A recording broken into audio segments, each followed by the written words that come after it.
Hello there, it's 6 o'clock. I'm Michelle Dewberry. This is Dewbs and Kerr. Now, not only is it Dewbs and Kerr, we're a warm-up act tonight. What a treat for you all, because coming up at 7 o'clock, we, GB News, will be bringing you live and exclusive the hustings, of course, between Liz Truss and Rishi Sunak. So tonight, we will be focusing all on the politics. Joining me, we'll have the Conservative MP, Richard Holden, who's backing Rishi Sunak, and the consultant editor of the Daily Mail, and the brand new, all-exciting GB News signing, Andrew Pearce. He will be backing Liz Truss tonight. And I want to get into how did we reach this point? What's been going on in the leadership race this far? And all about crime. I think that's going to be on the agenda tonight. Do you think it will be? Should it be? What else do you want Liz Truss and Rishi Sunak to be focusing on? I want you involved in the conversation tonight. But first, let's bring ourselves up to date with the latest news headlines.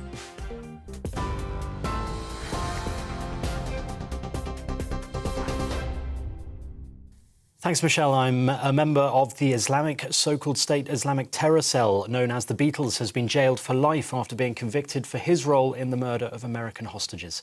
El Shafi El Sheikh, who grew up in London, was one of a gang of 4 Islamist militants branded the Beatles due to their British accents.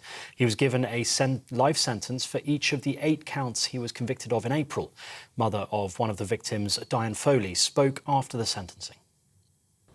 The James W. Foley Legacy Foundation welcomes this life sentence for El Shafi El Sheikh. In order to deter violent crimes like international kidnapping and torture of American citizens, we must have accountability. We must have justice. And with today's verdict, we finally have a bit of justice. Foley speaking there. Former Manchester United manager Sir Alex Ferguson has told the Ryan Giggs trial that the ex-footballer had a fantastic temperament. Sir Alex spoke about his relationship at the club with Mr Giggs, who is on trial charged with assaulting his ex-girlfriend Kate Greville and her sister. The ex-Manchester United player denies the charges against him. NHS leaders are warning the UK faces a humanitarian crisis this winter unless further action is taken to tackle rising energy bills. In a letter to the government, the NHS Confederation says people will have to choose between skipping meals to heat their homes or living in cold, damp conditions. It warns this could lead to an increase in annual deaths and create further pressure on the health service. The government has promised £400 of support for millions of households, but won't do anything until the new Prime Minister is in office. Wayne Couzens, the former police officer convicted of killing Sarah Everard, has been charged with 2 more flashing offences. He is serving a whole life sentence for the kidnap, rape and murder of the 33-year-old Miss Everard in March last year. The Crown Prosecution Service says he's now been charged with 2 more offences of exposure following a referral of evidence from his ex-employer. He has already appeared in court, charged with 4 other indecent counts of exposure. He will appear at Westminster Magistrates Court next month. Commuters in London are facing travel disruption as public transport workers strike in a long-running dispute over jobs and pensions. The advice is to avoid the tube, which will have little to no services running. Most buses across West and South West London are also cancelled. Mainline services across the UK have been affected too due to yesterday's strike, and there's further action planned for tomorrow. The Transport Secretary, Grant Shapps, claims union bosses are getting in the way of a deal. I think the simple answer to this would be for the union bosses to actually put the deal that's on the table, which is an 8% pay rise over 2 years, no compulsory redundancies, for example, on Network Rail, and put that to their membership. And I think if they did that, the membership may well accept it. If that doesn't happen, plan B, if you like, is we're going to make sure that we actually get on with these very, very important modernisations, which are holding our railway back. Grant Shapps there. Well, a 44-year-old man has appeared at Willesden Magistrates Court charged with the murder of 87-year-old Thomas O'Halloran. Lee Byer is accused of stabbing Mr O'Halloran to death while he was riding his mobility scooter in the town of Greenford on Tuesday. The elderly man was pronounced dead at the scene. Mr Byer was remanded in custody and will appear at the Old Bailey later this month. Russia is warning ongoing shelling close to Ukraine's Zaporizhzhia nuclear power plant could result in a large-scale disaster. The French President Emmanuel Macron held a phone call with his Russian counterpart Vladimir Putin over safety concerns at the power plant. The Kremlin have blamed Ukraine for recent shelling, while Kyiv levelled the same accusation at Russia. Moscow have also agreed to allow the International Atomic Energy Agency to visit and inspect the site. Extremely hot and dry conditions in Europe are causing wildfires to sweep across parts of the continent. In Spain, more than 400 firefighters and 36 aircraft are tackling a blaze in Valencia, which has ravaged 19,000 hectares. The fire has been burning for days. It was dampened by rain on Wednesday, but raged again overnight by strong winds. Over 1,000 people have been forced to evacuate their homes. TV, online and DAB+ radio, this is GB News. Now it's back to Dewbs & Co.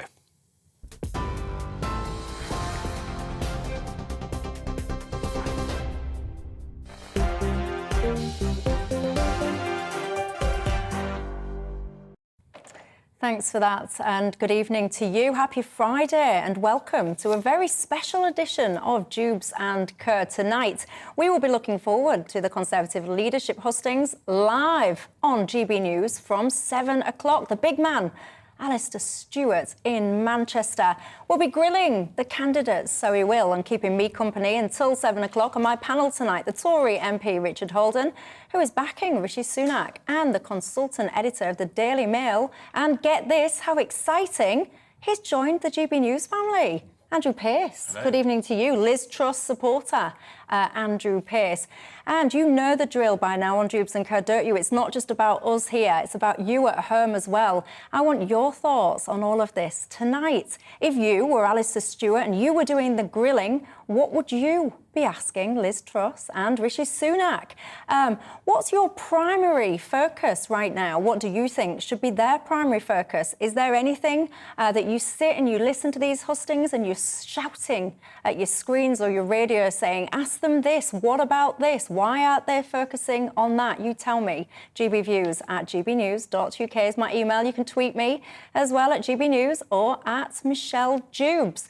First up then, let's go to Manchester, shall we, and speak to our political correspondent, Tom Harwood. He's live. Tom, good evening. Tell us, what's the plan for tonight? Good evening, Michelle. Yes, we're here in Manchester. We've been setting up all day, and as you can probably see behind me and maybe even hear, the audience has started to arrive. We're in the final throngs of preparation. I've just been inside the really quite impressive auditorium-like area that we have been preparing all day. Looking forward to Alistair's interviews one-on-one with these candidates, but also, of course, the crucial questions from the members that we will be hearing as well, all starting in less than an hour exclusively on GB News. It's important to note the stage of the contest in which we are now sat. It's just a couple of weeks until we hear who becomes our next Prime Minister. Really the final hurdles of this race. Given that we know next week we're expecting a postal strike as well, Conservative members are encouraged to get their ballots in quickly, potentially this weekend. And that could mean something very significant for this race. This could be the last big opportunity for these candidates to sway the minds of the tens of thousands of members who are still yet to vote, according to the opinion polls we have seen this week. And what's really interesting here is, of course, we've seen these polls show a pretty large lead for Liz Truss in the last couple of weeks, which means one thing. In order for Rishi Sunak, the self-confessed underdog in this race, to make ground, it might well get a bit scrappy. It will certainly get quite fiery. It will not be one to miss. Will not be missing it, that is for sure. Thanks for that, Tom. Right, should we take a moment then just to recap what has been going on? 6 weeks, this has all been ahead of us. Should we just look back and remind ourselves? This is what happened when I was live on air on the 5th of July. Ladies and gentlemen, is not ending with Sajid Javid. Rishi Sunak has resigned his position as we speak. Goodness gracious I literally me. just... Gracious me indeed, because 2 days later, Boris Johnson then announced that he was standing down as Prime Minister. It is clearly now the will of the Parliamentary Conservative Party that there should be a new leader of that party and therefore a new Prime Minister. And I want you to know how sad I am to be giving up the best job in the world. Well, I'll tell you someone that wasn't that sad, Rishi Sunak. About a day or so later, he released this campaign video announcing that he was running. Gotta say, very good video, especially to say that it was only about a day or so after Boris Johnson said that he was resigning. That's some pretty slick moving there, isn't it? Liz Truss then launched her bid to become the Conservative leader a few days later. And soon a video from more than 20 years ago resurfaced where Sunak suggested that he didn't have any working class friends. Do you remember friends who are aristocrats, I have friends who are upper class, I have friends who are, working class, but I'm not working class. Oh, yeah, definitely not working class. The blows continued. Rishi Sunak criticised again for wearing £450 Prada shoes on a visit to a building site. He didn't stop there. He was also criticised as well for these comments. Inherited a bunch of formulas from the Labour Party that shoved all the funding into deprived urban areas. Then that needed to be undone. I started the work of undoing that. Well, it's got to be said, Liz Truss didn't get as many MP votes as Sunak, but she quickly became the firm favourite to win the leadership election. She took part in the People's Forum with Alistair Stewart live on GBNews. Somebody who is absolutely focused on just getting things done, cracking through the difficulties, pushing ahead. OK. And I will prove it. I will prove it to you. However, Truss was forced onto the back foot this week after The Guardian released this clip from when she was Chief Secretary to the Treasury. Referendum, it's like we say it's all Europe that's causing us all these problems. So it's migrants that are causing these problems. And actually, what needs to happen is, a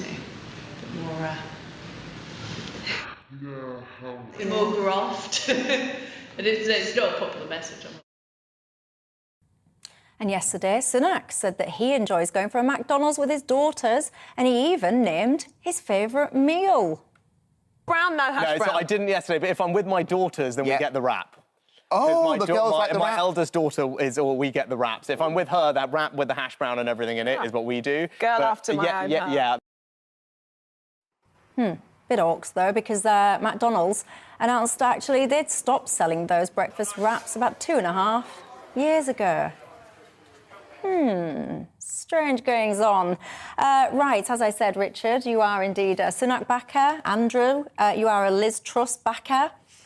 When I take you back those kind of 6 weeks, how do you think your candidate, your chosen one, has performed when you look back at some of that? Well, I think in terms of going out and meeting the members, Rishi's probably met multiples of the amount of members that Liz has. He's done over 100 events now across the country. I've been helping organise some of them in places like North West Durham, City of Durham, Northumberland and across the country. I think he's doing a cracking job, actually, going out there and being honest and straight with people. We face a really difficult challenge around inflation and the cost of living, and that's the main thing that we've got to tackle at the moment. And I think when it comes to it, that's what this debate between the two has really come down to now. It's whose economic policy do you generally support? Liz has said, she wants to concentrate on keeping taxes lower for big business. That's fair enough. That's a sort of Treasury orthodoxy of the last 10 years. Rishi's come out with something different, which is wanting to push investment through tax changes there. And I think that's where we are. And Rishi's also been very clear that we've got to tackle inflation and help those who are the most vulnerable at the moment, particularly pensioners. I do need to question, though, when you say, oh, yeah, he's been honest and straight and all the rest of it, I've just given a couple of examples there. One of them, and it's maybe a silly example, but some will say, actually, it's reflective of a character. Going on national television and saying, yeah, I eat at McDonald's and this is what I eat, when actually, no, you don't. It makes you look a bit silly and it makes people question your character. Would you agree? Not at all. I think, he was... I think McDonald's and everything has been closed for a long time during COVID, and my understanding is that just before COVID, that's when they removed this breakfast wrap option, but if he's not been there with his daughters since then, I mean, you know, it's one of those things. But don't you just think it's a bit silly, though? Because why wouldn't you say it? Why wouldn't you just say, do you know what, I don't go to McDonald's often? Well, why would you sit there and pretend that you do? You just look a bit I think they were saying the last time he was there with his daughters, that's what they liked. I think that's fair enough. He's a great spin doctor, Richard. He used to be a spin doctor for the Tory party. He was always very good at it, and he's doing it there because, look, it was a terrible blunder by Rishi Sunak. When incredibly rich men or women try to be authentic and down there with ordinary folk by saying they go to McDonald's, he clearly doesn't go to McDonald's. In the same way, I don't think any of us really believe Prince Andrew was in Pizza Express or Pizza Hut, was he? But that wasn't the only time Rishi got it wrong. Remember when he was filling up his car with petrol? I do. After that 5p cut in duty, 5p cut, by the way, which the petrol retailers never passed on, filling up a car with petrol, and it was a little Vauxhall. It wasn't his car. It was somebody who worked at Sainsbury's car. It's cringe-making. Because, look, he's phenomenally rich.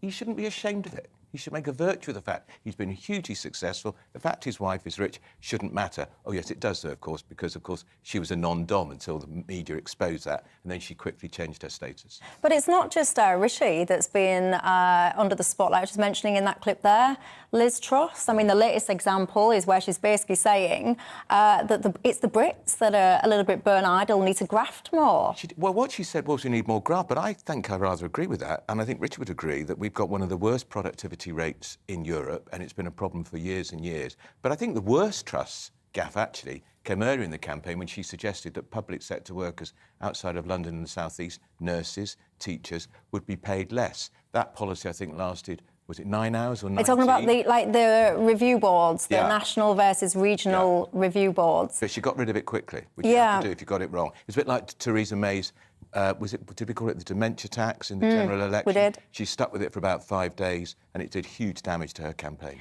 Yeah, and the point that Andrew makes there, Richard, you know, Liz Truss did have to row back to some degree in terms of that policy around pay reviews, because people were saying it was damaging levelling up. And correct me if I'm wrong, one of the reasons I think you support Rishi is because of things that he's done for the North. You have a lot of faith in him in terms of levelling up, etc. Is that right? Yeah, I mean, you see some practical examples of that would be the huge investment we've seen on Teesside following those free ports that he introduced. It was something he campaigned for as a backbencher, and just at the same time as he was campaigning for us to leave the European Union, something his opponent in this race was not doing. And I think that's been really important, actually, to really burnish those credentials as a Brexiteer all the way through. And I've had practical policies, not just free ports, but things like getting rid of some of that red tape was affecting some of my constituents with the motorhomes levy, a 705% increase in tax on new motorhomes in the UK, made in concert in my constituency. One of those things he got rid of within weeks of becoming Chancellor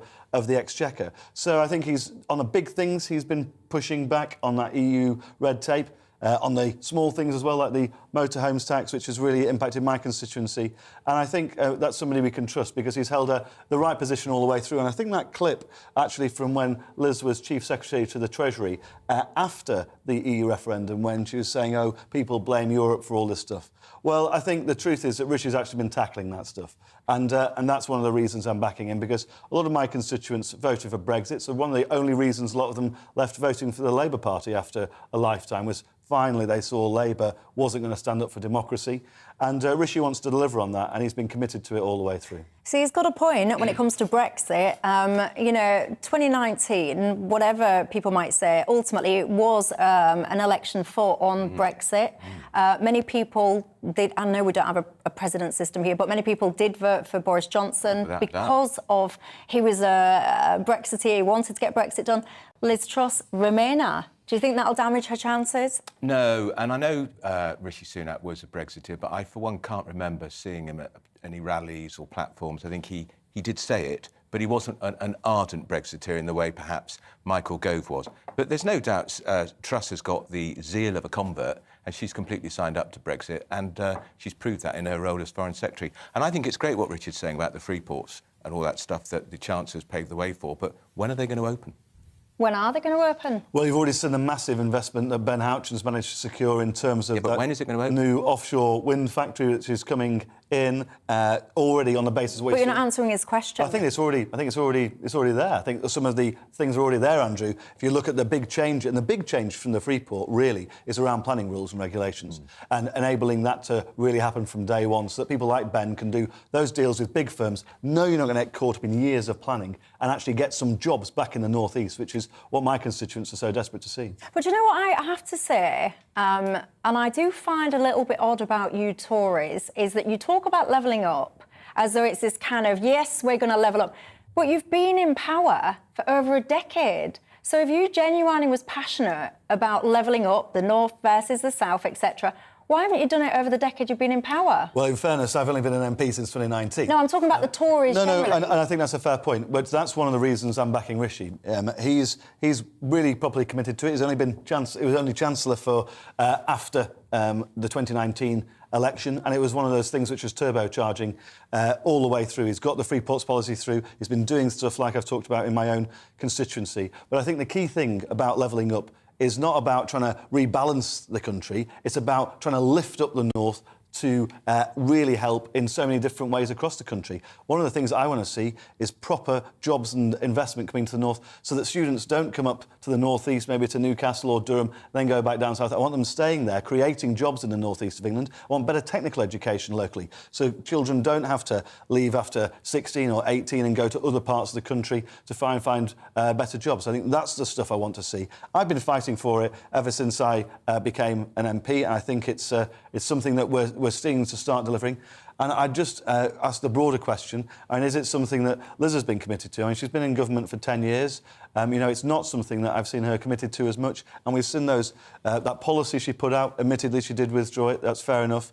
But then those previous comments she's also made when she was Chief Secretary to the Treasury herself, really in line with her Treasury orthodoxy about more investment into the South, rather than Rishi, who tore up the Green Book when he was Chief Secretary to help rebalance that capital investment to the north of England. Any Northerners out there? Any watchers listening up north? What do you think to all of this levelling up? It's a great sentence, isn't it? It's a great slogan. But we haven't actually achieved it. Do you think that the next leader will? You tell me. I want your thoughts on that. Get in touch. GBViews at gbnews.uk is the email address. You can tweet me as well. Going to take a quick break. In the meantime, don't forget I'm asking you as well. What would you ask Liz or Rishi? If you was Alistair Stewart tonight, what is it that you want to hear from them that we haven't yet? Are you undecided at the moment? Are you waiting to hear something before you make your decision? Get in touch and tell me. When we come back, I want to talk about crime. I think this is going to be a big hot spot tonight. Do you? What do you want to hear from the candidates? I'll see you in a couple of minutes.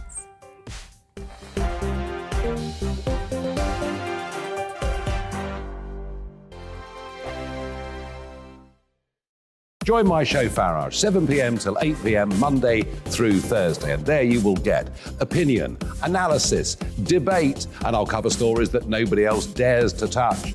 You've been cancelled. Join the club. Oh, my goodness me. And then for the last 15 minutes, talking pints. We're over a drink. We have a civilised conversation with someone. We very often disagree, but we do it in a grown-up way. Come and join me on Farage.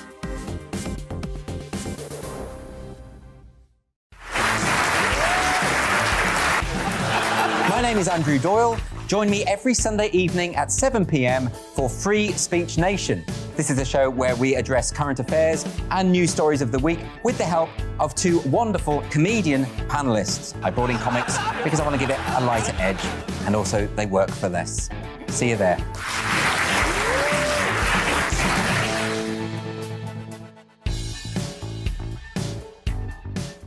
Hi there, it's Stephen and Anne. At breakfast from 6 a.m, you'll always be caught up with everything you need to know, the latest headlines, opinions and debates. We'll bring you the good news and the bad, but most of all, we're here for you. Remember, send in your views and let us know what you would like us to talk about. That's because we're your news channel. And every morning at 6 a.m, it's breakfast on GB News. I'm Dan Wootton. Join me Monday to Thursday from 9 to 11 for the feistiest and most fun news debate on TV, where free speech reigns. I'll bring you a sharp take on the day's biggest stories, bombshell newsmaker interviews, and A-list guests. And I guarantee you, no spin, no bias, no censorship, and no reason to go to bed. That's Dan Wootton Tonight, Monday to Thursdays from 9 on GB News.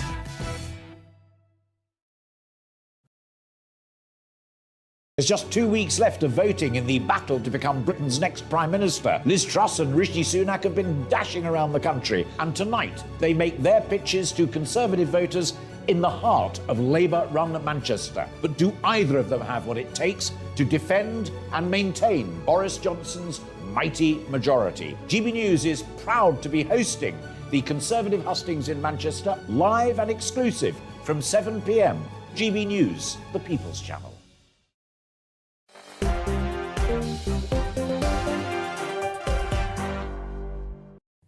Hello there, welcome back to Dewbs and Co.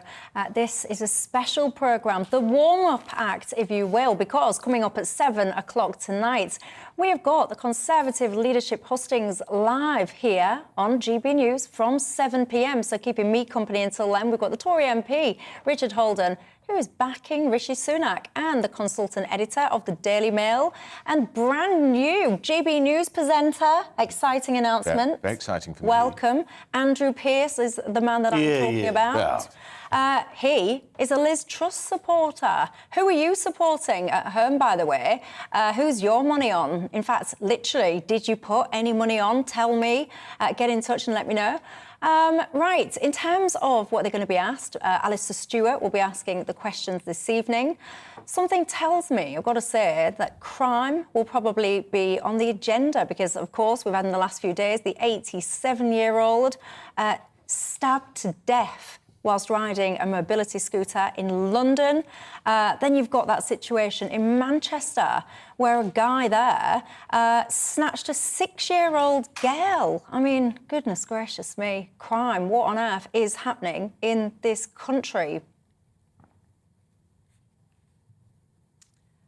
I'm pausing for dramatic effect because any second now I'm about to show you some of the things that are happening in this country.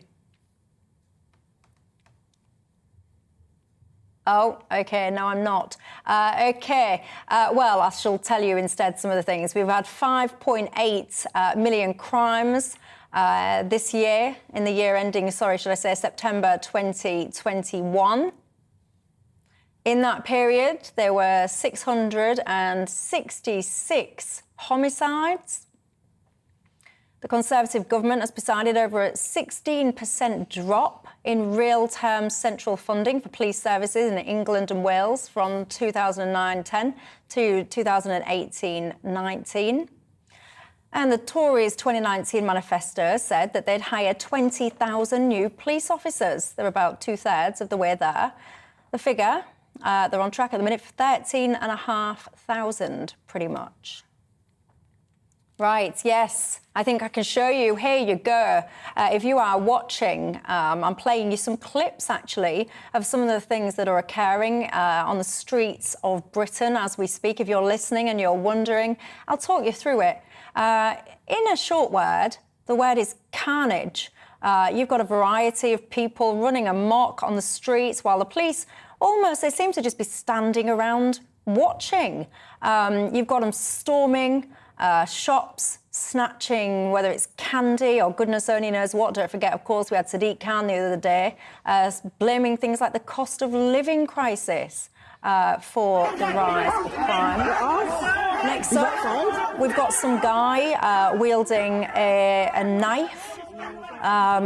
He's on the top of the roof of a property surrounded by police. Got to say he's not a smart guy, though, because then he stands on an open window and falls down. Anyway, he gets tasered. Manchester, I mean, again, you've got youths brawling.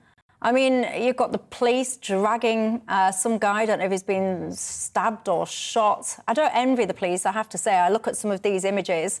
They're a lot braver than me going into that.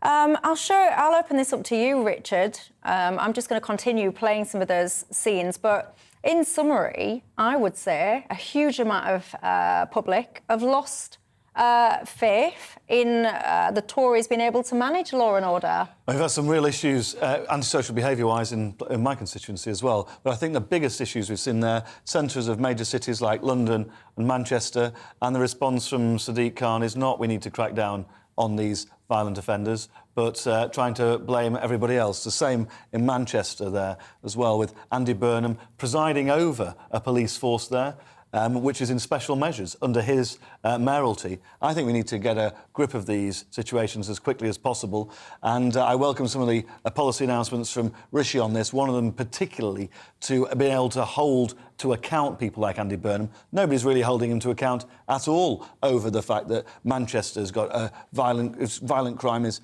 around 70% higher than the national average on some statistics at the moment. Robberies certainly are. And I think that's a real danger for our country if we allow that to get out of control. One of the things we have seen on the positive side is indeed that new growth in police officers, and that's starting to come through now. Yes, they do require Yeah, but hang on, training. it's not really a growth, is it? It's more a replacement of what was cut. Oh, well, it's growth from 2019. So we're 13,000 more than then. We'll be 20,000 more than that by the middle of 2023, which is a big step in the right direction. But I'll certainly be looking to hold the police to account in my local area and the Police and Crime Commissioner. And I think we need to be able to do that to a greater extent, particularly in places like Greater Manchester, where Andy Burnham seems to have been able to get away with this failing police force now for quite a long time without anybody really being able to do anything about it. Andrew Pearce? I just think people are losing faith in the police because of the way they do their job now. I think they spend too much time on the internet, too much time surfing the internet looking for so-called hate crime. If somebody called me a queer and I went to the police and said, I'm a victim of a hate crime, that is now a hate crime. It isn't a hate crime, it's just somebody stupid being insulting and rude. But that is the problem. They're spending far too much time involved in what I call blue-collar crime which is nothing like as serious. We've just seen an 87-year-old man stabbed to death in a disabled, in his disabled buggy this week. Chilling. If you're an older person walking home, you're going to... Is that how lawless our streets have become? We need to see bobbies on the beat. It's a cliche, but we do because it's a deterrent. You want to see that the thin blue line has got too thin. But I really think the priority is when you also know if you report a burglary, the chance of it being investigated, almost non-existent because it won't score enough points. There's been a collapse of respect and trust in the police, I think, because of the way they're doing their job. But Liz Truss, she's saying that she wants police officers to visit the scene of everevery burglary. Well, now, that's impossible. I was going to say, because to put some context into that, 266,283 were the burglaries that were... These are the ones, by the way, that are reported. I don't know about you, but if someone, I don't know, broke into my shed and nicked my bike, quite frankly, I don't even think I'd even bother reporting it. So when I say that there's nearly 300,000 burglaries last year, that's just the ones that are reported. So you say it's not going to happen, that every police officer is going to visit everyone. Why promise it then? Well, it's not possible, and it's one of those stupid promises people make in these leadership campaigns. But what you want is just a sense that the police take burglary seriously. Because if your home is burgled, it's really destabilising and upsetting. And if the police aren't interested, it makes people feel even more insecure, and they wonder, who are the police there for? But if Liz Truss is making suggestions like that, quite frankly, just because they sound good in order to get votes and she can't deliver it, what else is she promising that she can't deliver? I'm quite sure Alistair Stewart will challenge her on that tonight, because I think crime will be a big factor tonight, and it should be, because in London alone, I think, Richard might know this, I think we've had 6 fatal stabbings in a week. In a week. An extraordinary... Now, Sadiq Khan, the Labour Mayor, is the Police and Crime Commissioner for London, but in the end, the public don't care who's responsible. What they want is the lawlessness to stop and the police to regain control of the streets. Yes, we do. And do you think it's possible? I want you to tell me, do you reckon that the police can get control of the streets again, or do you think it's all too far gone? Get in touch, tell me.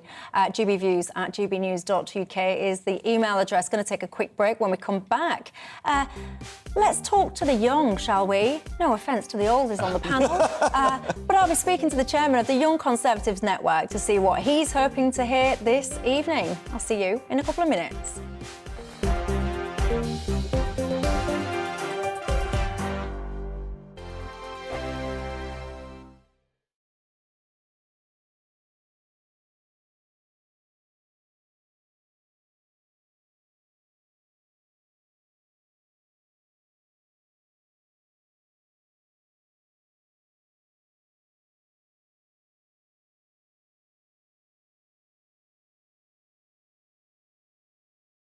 Join my show Farage, 7 p.m. till 8 p.m. Monday through Thursday, and there you will get opinion, analysis, debate, and I'll cover stories that nobody else dares to touch. You've been cancelled. Join the club. Oh my goodness me. And then for the last 15 minutes, talking pints. We're over a drink. We have a civilised conversation with someone. We very often disagree, but we do it in a grown-up way. Come and join me on Farage.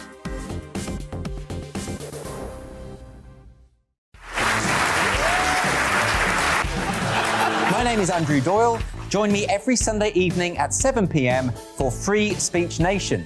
This is a show where we address current affairs and news stories of the week with the help of two wonderful comedian panellists. I brought in comics because I want to give it a lighter edge, and also they work for less. See you there.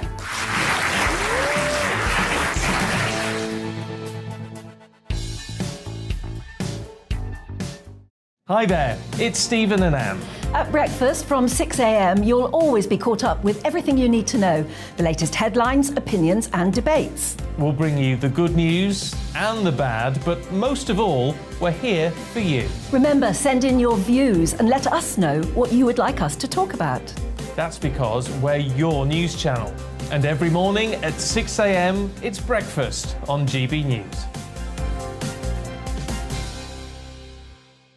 I'm Dan Wootton. Join me Monday to Thursday from 9 to 11 for the feistiest and most fun news debate on TV, where free speech reigns. I'll bring you a sharp take on the day's biggest stories, bombshell newsmaker interviews, and A-list guests. And I guarantee you, no spin, no bias, no censorship, and no reason to go to bed. That's Dan Wootton Tonight, Monday to Thursdays from 9 on GB News.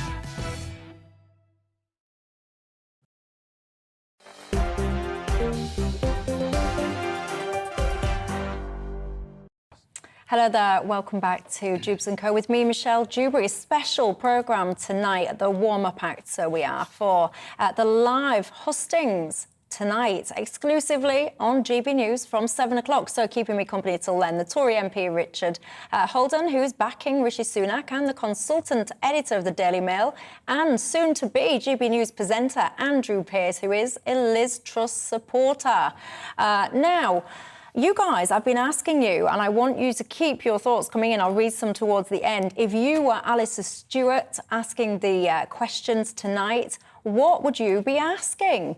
Get in touch and tell me what's been missed so far. What have you heard too much of? What have you not heard enough of? Get in touch and tell me. gbviews@gbnews.uk is the email address. Now, let's go over to Daniel Granger, shall we, who's the chairman of the Young Conservatives Network. Good evening to you.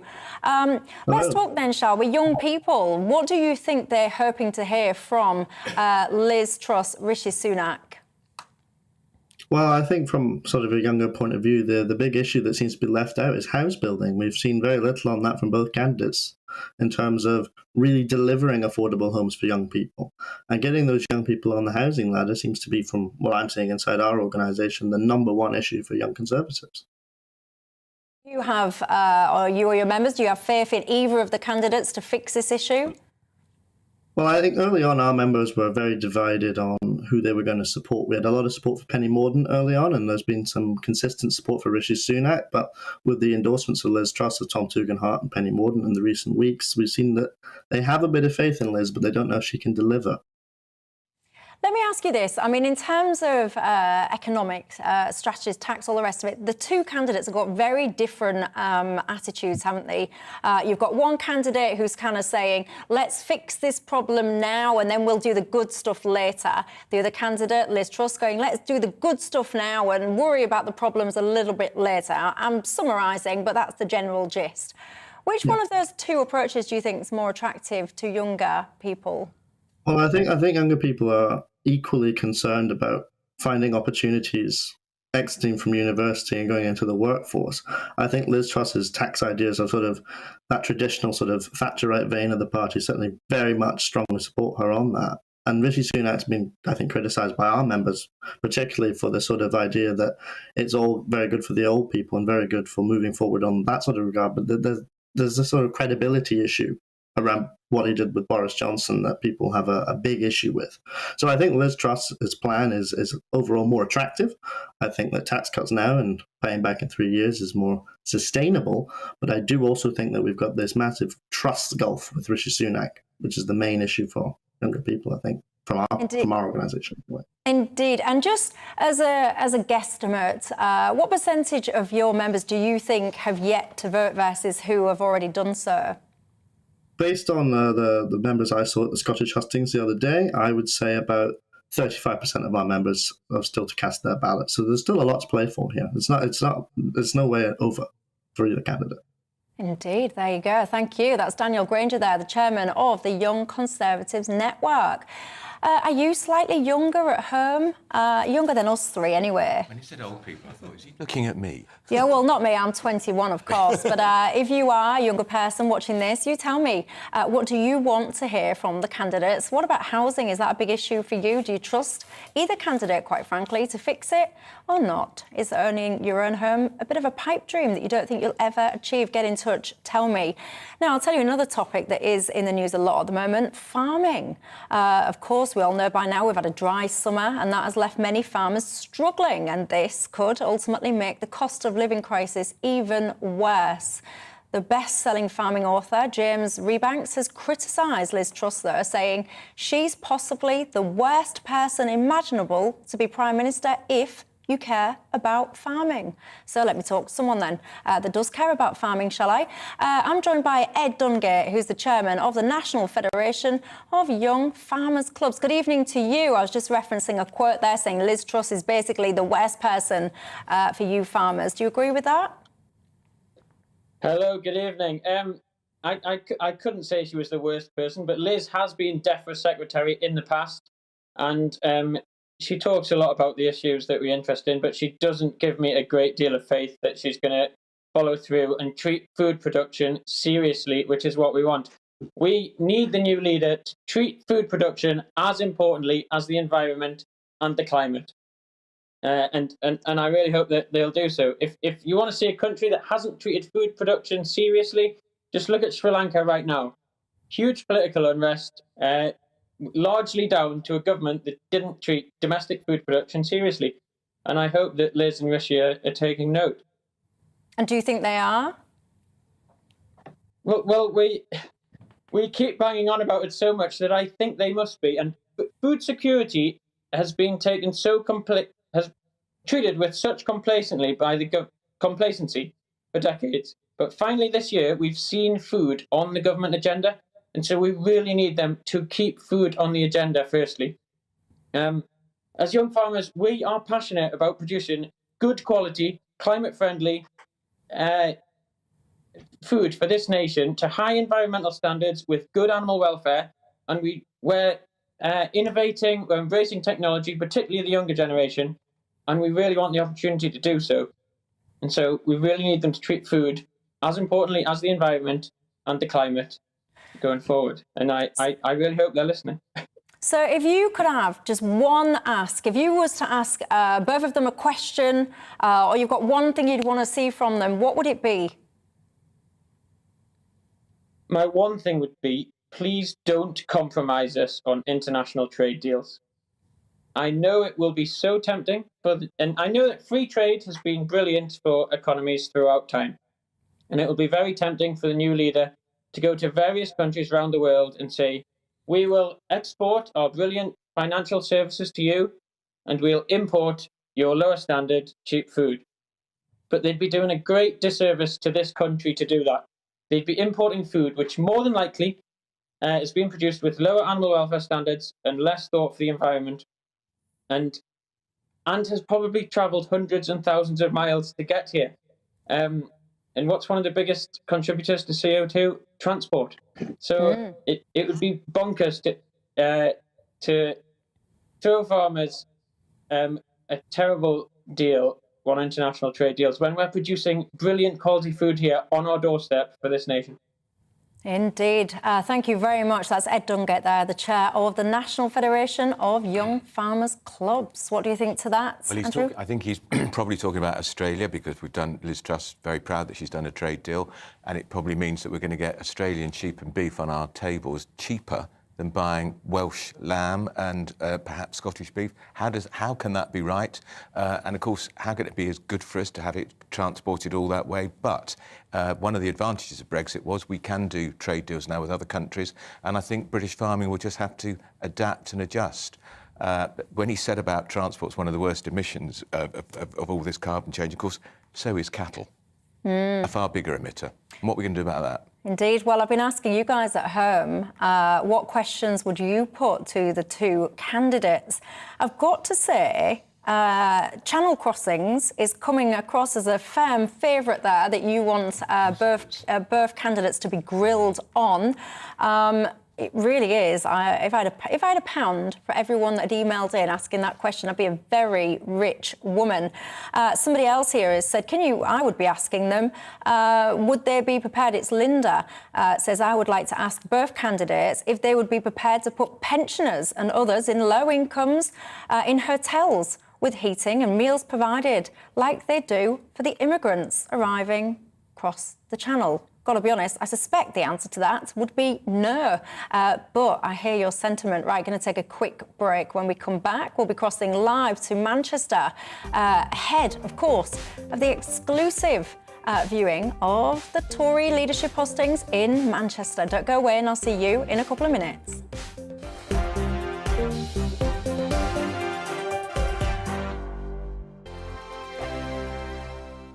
Join my show Farage, 7 p.m. till 8 p.m. Monday through Thursday, and there you will get opinion, analysis, debate, and I'll cover stories that nobody else dares to touch. You've been cancelled. Join the club. Oh my goodness me. And then for the last 15 minutes, talking pints. We're over a drink. We have a civilised conversation with someone. We very often disagree, but we do it in a grown-up way. Come and join me on Farage.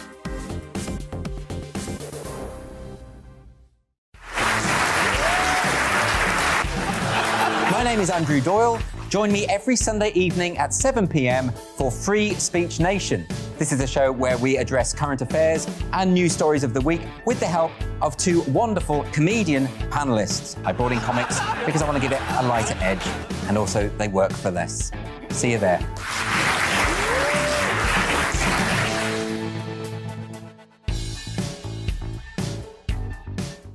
Hi there, it's Stephen and Anne. At breakfast from 6 a.m, you'll always be caught up with everything you need to know, the latest headlines, opinions and debates. We'll bring you the good news and the bad, but most of all, we're here for you. Remember, send in your views and let us know what you would like us to talk about. That's because we're your news channel. And every morning at 6 a.m, it's breakfast on GB News. I'm Dan Wootton. Join me Monday to Thursday from 9 to 11 for the feistiest and most fun news debate on TV, where free speech reigns. I'll bring you a sharp take on the day's biggest stories, bombshell newsmaker interviews, and A-list guests. And I guarantee you, no spin, no bias, no censorship, and no reason to go to bed. That's Dan Wootton Tonight, Monday to Thursdays from 9 on GB News.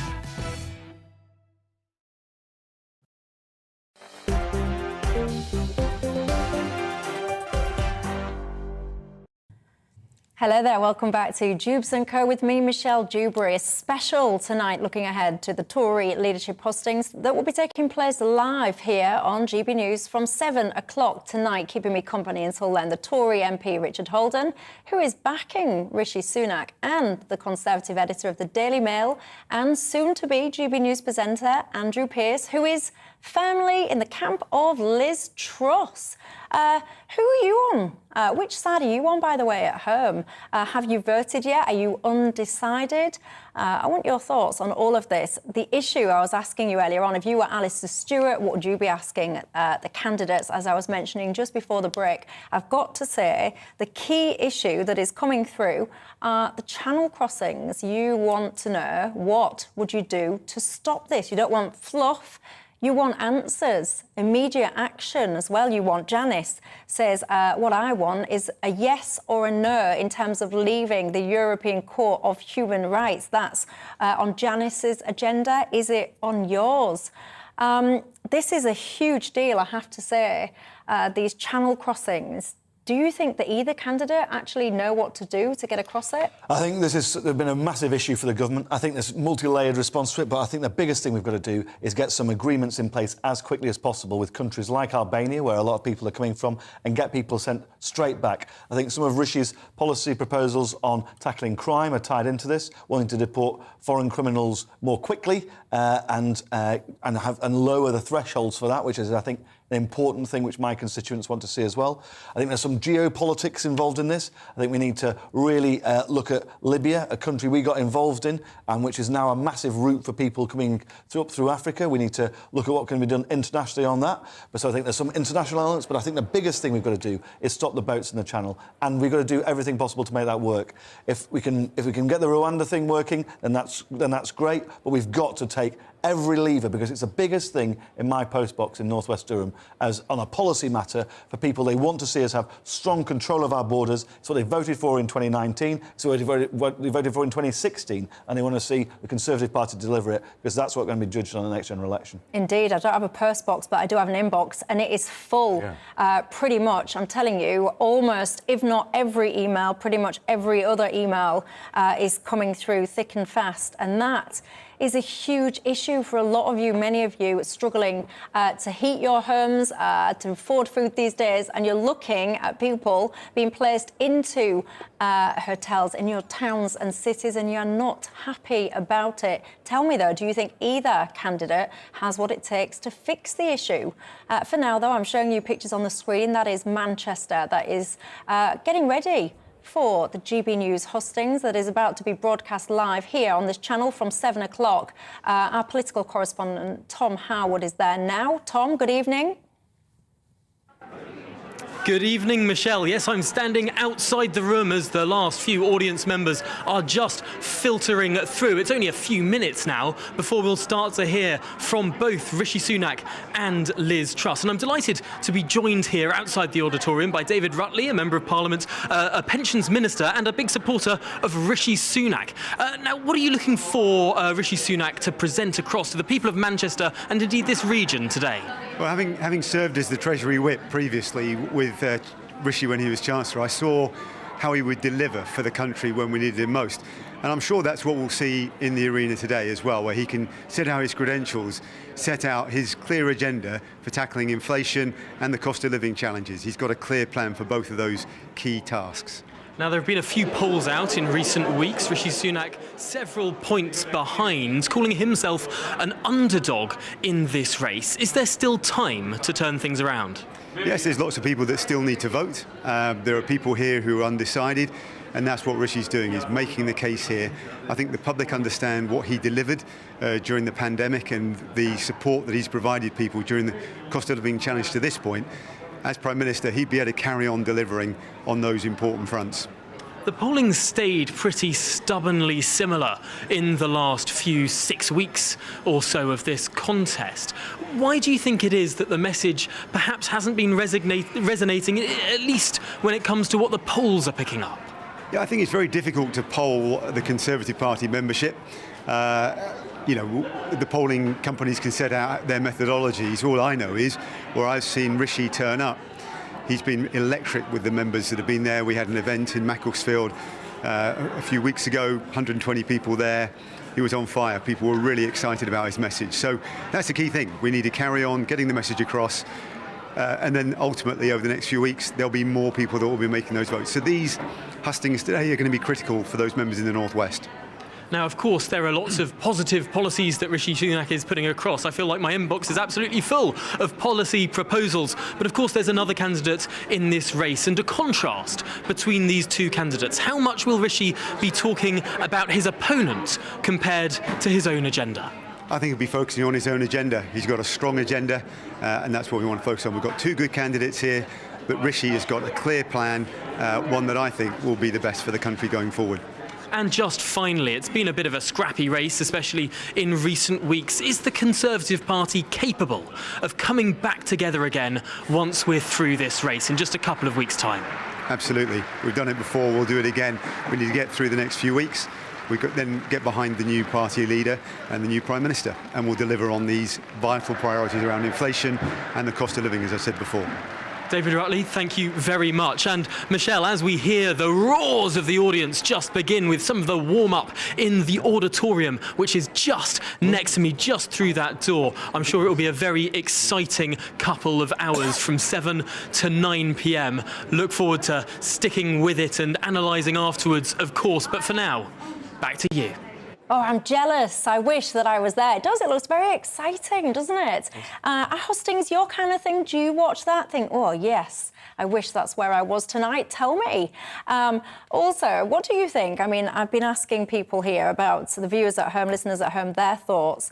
Gio says, I would ask the government to stop building houses unless they're going to build the infrastructure to support them. Tony, his question is, in terms of the pensioners' triple lock, what would they do about that? Do you think pensioners have been focused on enough?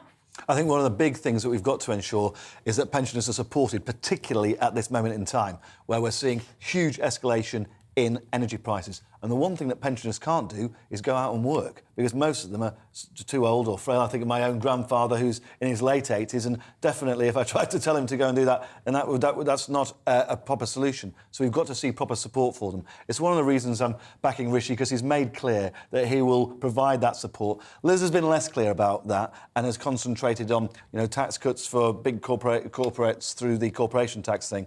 I think we've got to ensure that during this cost of living crisis, pensioners and people also who are working but in low-paid employment are also able to support themselves and their families. Indeed. Andrew, your thoughts? Can I just go back to the Channel Crossing thing? I agree with Richard. I think it is the number one political issue for this government.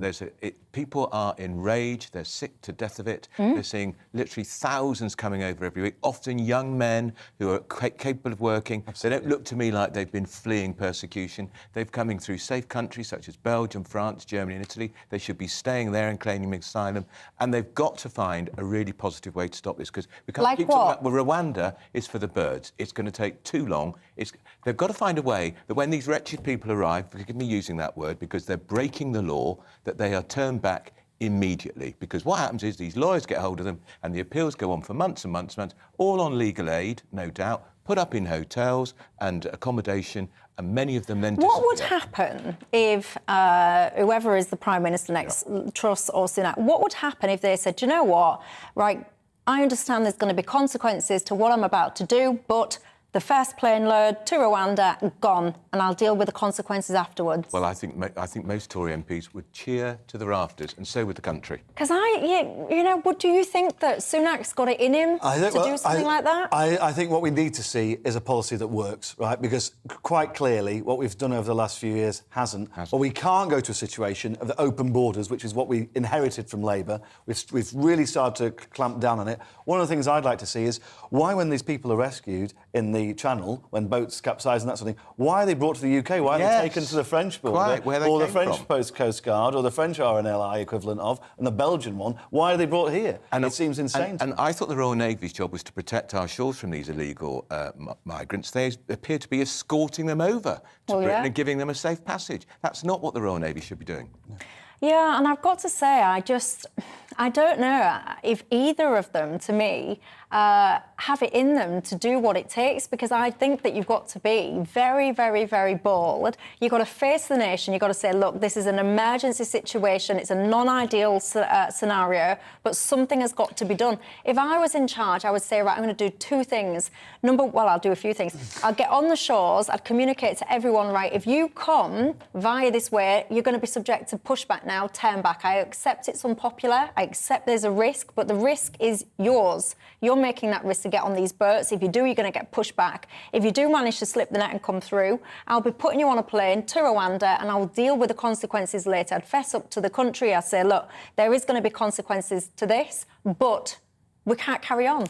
No, we can't carry on. We can't carry on. And part of the British Bill of Rights, which is coming forwards in September, is to exactly try and remove some of these legal obstacles we face. But I think we've just got to keep going further and further and further on this, because I am fed up of seeing lawyers who are just creaming the legal aid system, basically, with constant changes to the reasons they're trying to oppose deportation. I think we've just got to take the bull by the horns on it. I think you've seen Rishi deliver on things like furlough through the pandemic, seen him putting the support for families. I think when you see him on a bigger stage, one of the reasons I'm backing him is he's a delivery-orientated guy, and I want to see him do that for the country on a variety of issues, including stopping the illegal immigration through our borders. Well, Michael says, I want to ask them, would either of them have give us a referendum on capital punishment? That's what Michael wants to see.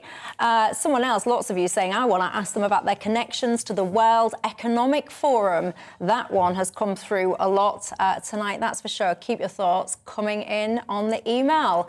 Right. Gosh, time flies. It is.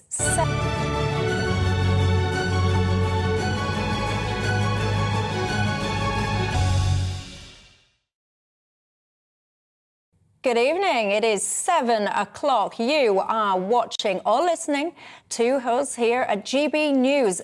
Very, very soon we will be heading live to Manchester for that latest Conservative leadership hostings broadcast exclusively here on GB News. Liz Truss and Rishi Sunak set out their vision for the North West with our presenter, none other than the legend, Alistair Stewart. In the meantime, though, you lucky people, what a treat for you, because joining me in the studio for the next few moments at least, we have my panel, the Tory MP, Richard Holden. He is backing Rishi Sunak.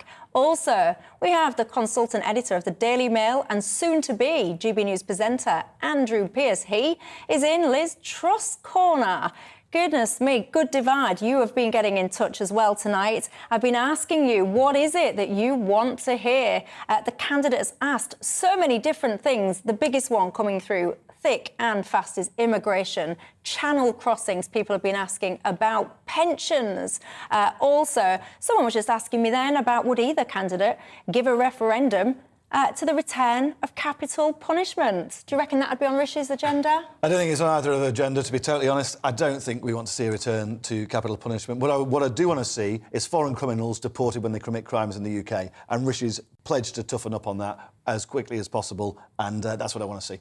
By the way, if you're watching and you're thinking to yourself, who is that chap on the screen? In a nutshell, what they're doing there is they're just going through, that is live in Manchester.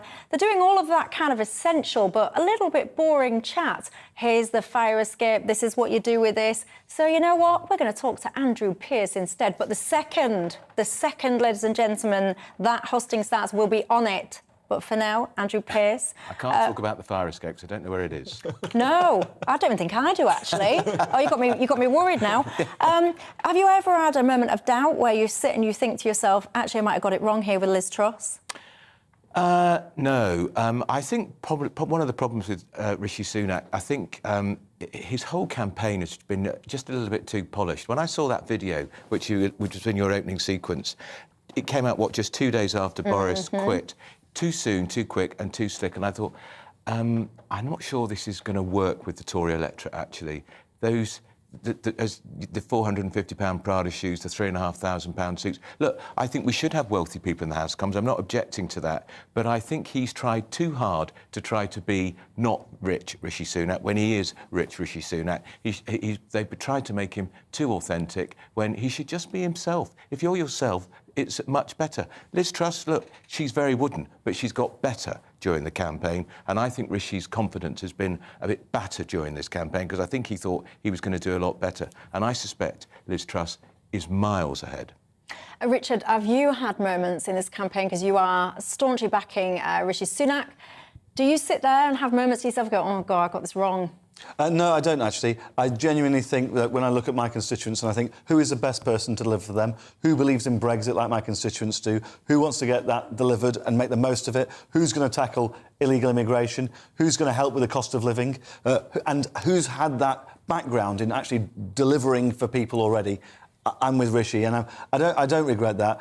I do see the campaign as it develops And, you know, one of the things which has really concerned me is not once but twice we've seen those policies that Liz has put forwards, you know, one of them coming out through that audio clip from before, one of them a policy she put forwards and then came back on talking about how, you know, basically talking down the rest of the country outside London, and that really worries me about the future. I'm sure that we as MPs can work together, whoever wins, and will unite and join behind whoever's leader, but we've got to, I think those unforced errors from me, from Liz, are a real concern when you're talking of our membership, which a lot of it is outside the capital. Yeah, and we talk about your membership, by the way. So just to be absolutely clear, this leadership election is essentially going to be decided by, I think it's 0.3% of the broader electorate.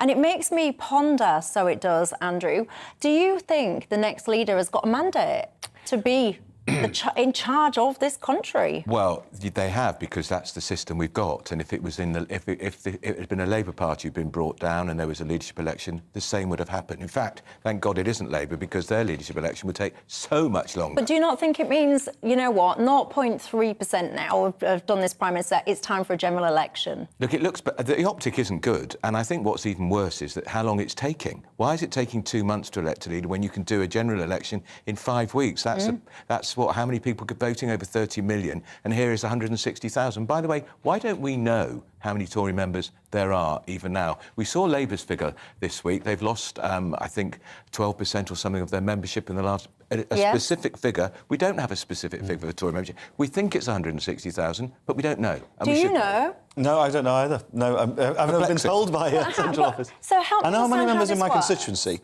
But you are you're an elected MP. You're electing now your leader. If it was down to MPs, by the way, of course, it would have been Sunak that had won, but it's not. It's down to the members. And you don't know how many members you have in your party. No, I only know my own constituency. I'm only allowed to know my own constituency. In my own constituency, I think it's about 263 at the moment, up from about 80 a few years ago. So we are growing the membership, and we wanted to grow further. So if you're from North West Durham, do join the Conservative Party. There you go, a little plug there. Hey, I'll tell you what, actually, I'll give this show a little plug, because if you've just tuned in, you're thinking, what's going on? Who is this northern woman? Where are the hustings? Well, on the screen right now, you're just seeing the build-up to the hustings. As soon as that begins, I will be switching live. But for the meantime, this is Dewbs and Co. I'll be back on Monday at 6 o'clock. But look what I've got, everyone. I've got my popcorn. I am ready for these hustings. Are you ready, Andrew Pearce? Very ready. You ready? I can't wait. Do you actually still have faith, both of you? I've got to ask you this. In your chosen ones? I think the key thing is actually, and I've spoken to a lot of members, I did an event up in Milton Keynes yesterday, done events across the country, in my own constituency, in Lancashire and in Surrey and Kent as well. I think there's a lot of the membership are still undecided. Some of them undecided whether to vote or not, but I think a lot undecided between the two candidates. What? Hang on. Why would a member not vote?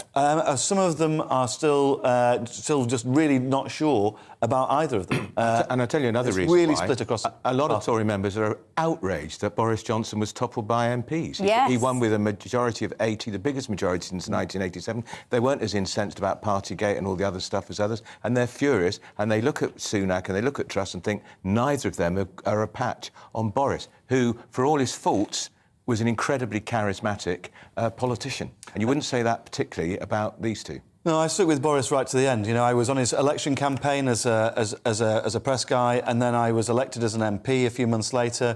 And you know, I didn't resign when he was under real pressure. You know, I was approached by Liz back in October to go for one of her Fizz with Liz things. Obviously, we all know about a few months later Rishi's website and stuff. I think it's quite clear that the membership consider both of them were sort of thinking about what to do for the future for quite a long time. But I've got to take a realistic view now. And that's why I'm backing. Stephen says definitely the new PM has a mandate. Right, let's go over to Manchester. Let's get stuck in.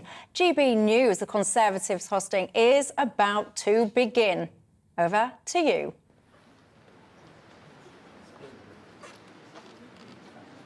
Please welcome your host for tonight from GB News, Alistair Stewart.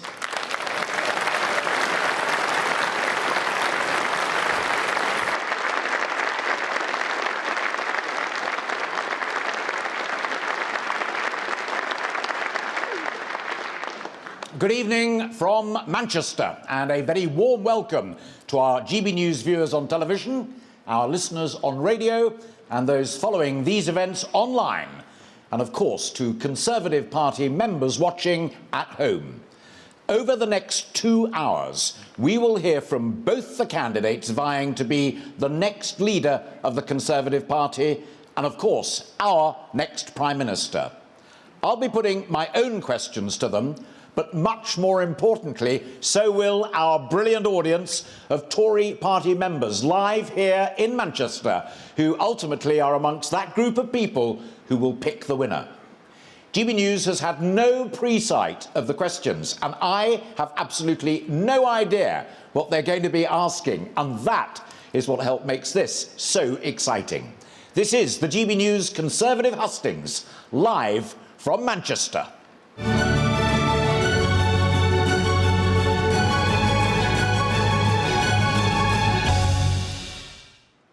Well, he is the man whose resignation, along with that of Sajid Javid, really kicked off the events leading to this leadership contest. Rishi Sunak enjoyed the overwhelming support of his Conservative colleagues in the House of Commons, but now admits that he is the underdog in the race to succeed Boris Johnson.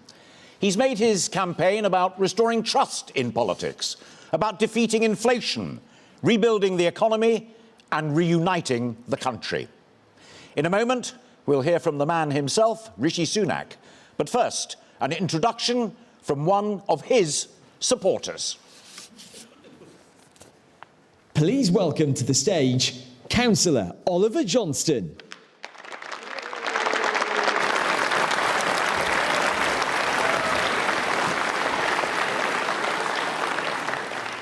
Ladies and gentlemen, friends and colleagues, welcome to Manchester. My name is Oliver Johnston, and I'm a proud Conservative councillor from Stockport.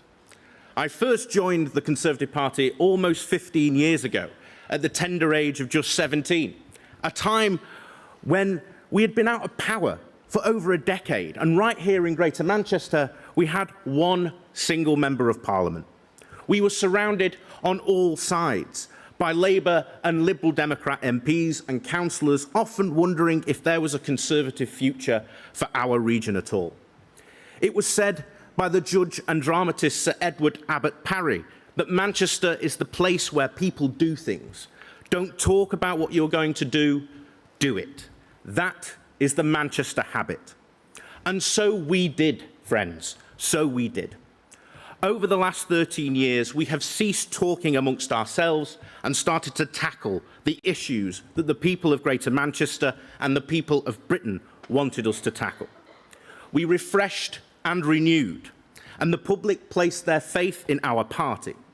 We won Bolton West, Hazel Grove and Cheadle, followed shortly by Bolton North East, Haywood and Middleton, Lee, Bury North, and yes, of course, Bury South, which voted for a Conservative and deserves to be represented by a Conservative.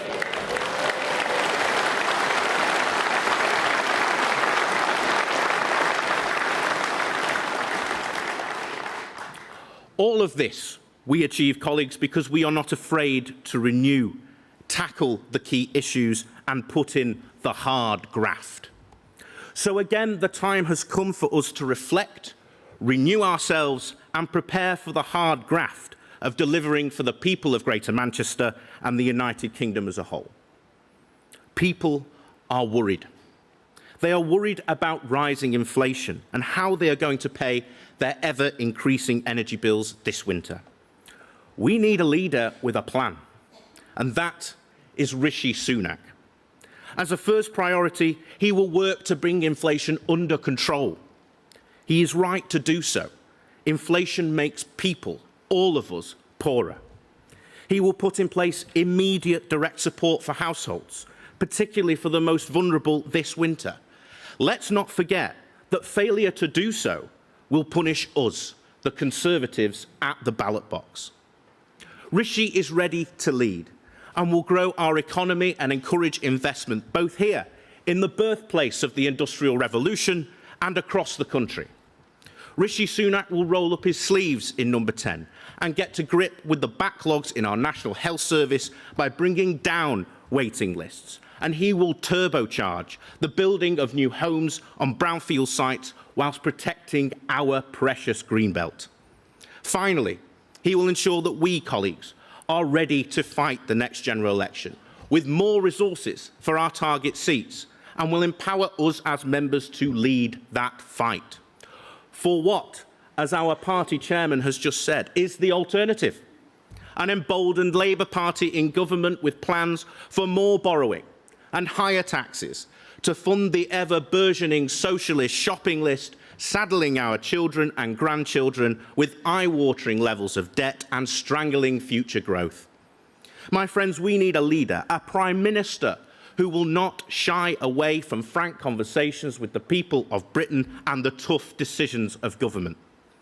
In the immortal words attributed to the late Ian MacLeod, socialists can scheme their schemes, Liberals can dream their dreams, but we in the Conservative Party have work to do.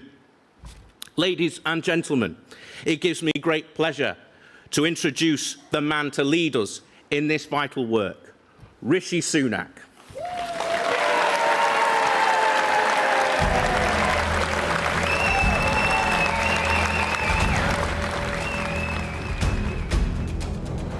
They say beware the underdog, because an underdog has got nothing to lose. An underdog fights for every inch. They work harder, stay longer, think smarter. Underdogs don't give up. They'll do the difficult things, and they never ever get complacent. So, write 'em off if you like. Sit back and dismiss them, but if there's one thing I know to be true, it's that Britain loves an underdog.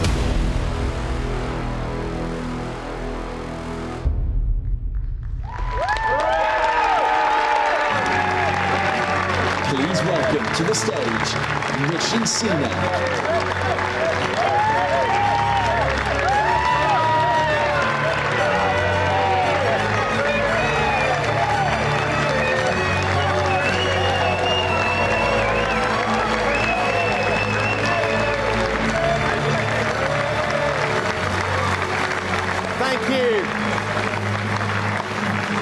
Thank you. Good evening, everyone. It is great to be with you tonight. Now, I'm standing here in front of you for one very simple reason, and that's because our country did something extraordinary for my family. It welcomed them here as immigrants years ago and allowed them to build a better life in Britain. Now, I was raised with a few simple values. First is that family means everything to me.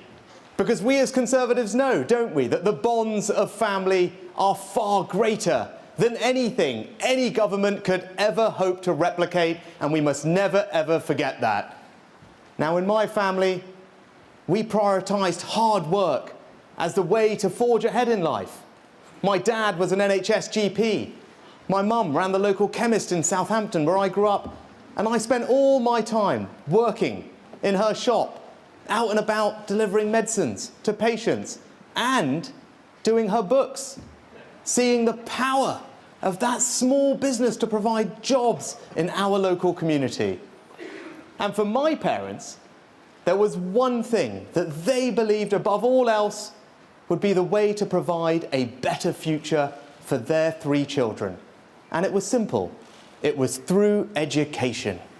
And that's why today I passionately believe that the best way that we reduce inequality in society, the best way that we spread opportunity, indeed, the best way that we transform people's lives is by ensuring that the birthright of every child is a world-class education.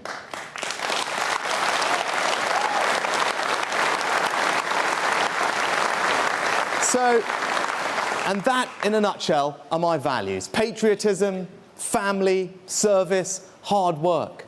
And I know, as I look out at you, that those are your values too, and that's because they are Conservative values. And that's why I want to be your Prime Minister, to put those values into action to build a better Britain. But how are we going to do that? Well, I believe we need to do three things. First, we need to restore trust. Then we need to rebuild the economy. And we must reunite our country. Now, when it comes to restoring trust, for me, that starts with honesty. And as you can see in this leadership race, I have not chosen to say the things that people may want to hear. I have said the things that I believe the country needs to hear. And even if that doesn't make my life easy, it is honest. And for me, that is what leadership is all about.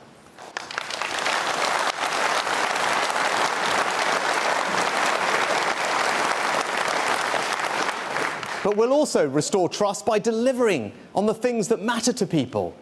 That's why I've set out a plan to finally start reforming the NHS, so that we can talk less about how much money we're always putting into it and more on the healthcare that we want to get out of it. It's why I want to take on this lefty woke culture that seems to want to cancel our history, our values, and our women.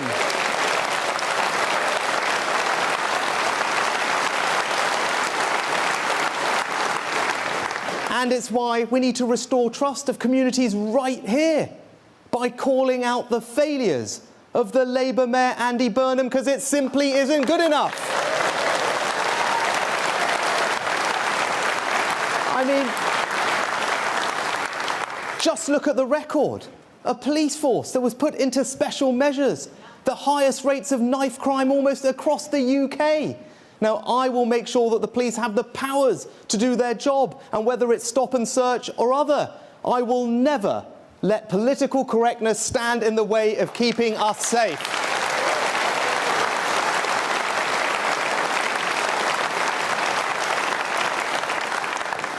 And we saw him again today, a day of strikes, of Avanti cancelling trains. And whilst the Conservative Party was sticking up for hard-working families, the Labour Party and Andy Burnham were on the side of the unions, and the British people deserve better.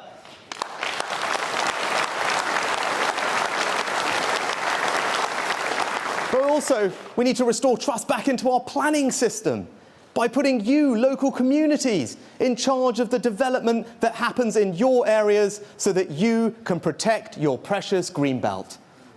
And it's why I've set out a radical plan to finally get to grips with illegal migration. Because for too long we've turned on our TV screens and seen the scenes of people coming here, boats illegally, and it is wrong.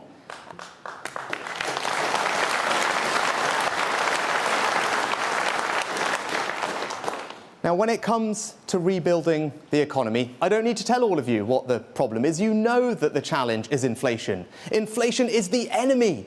It makes everyone poorer. It eats into people's hard-earned savings, their pensions. It pushes up mortgage rates.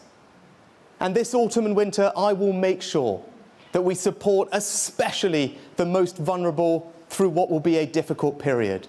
Cutting VAT off energy bills, but going further for those who need more help. But what I will not do is pursue policies that risk making inflation far worse and lasting far longer, especially if those policies amount to borrowing £50 billion and putting that on the country's credit card and then asking our kids and our grandkids to pick up the tab, because that is not right.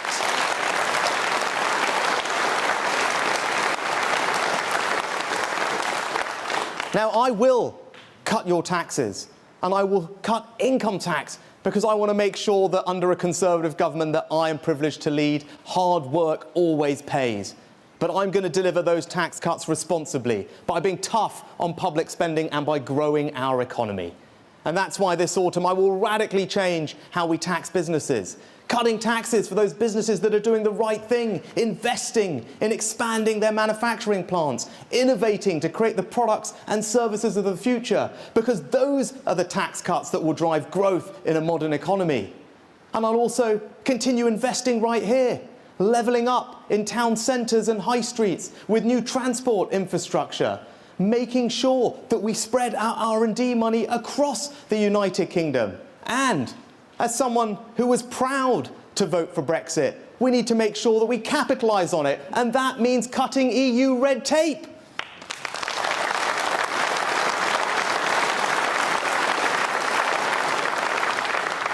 That's why I created the brand new Brexit policy of free ports and put one right here in the northwest.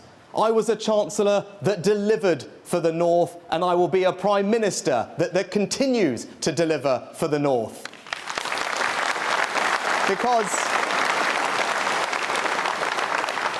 in 2 years' time, we have to reunite our country. We have to do something special, my friends. We have to do something that's never been done before.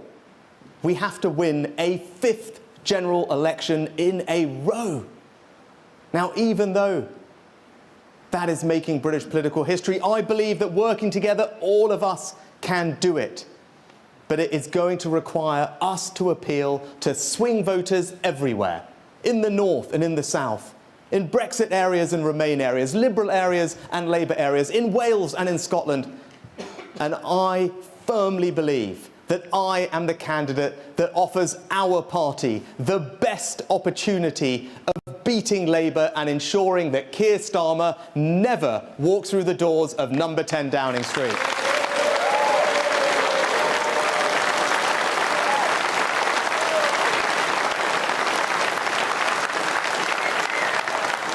And in conclusion, let me just say this.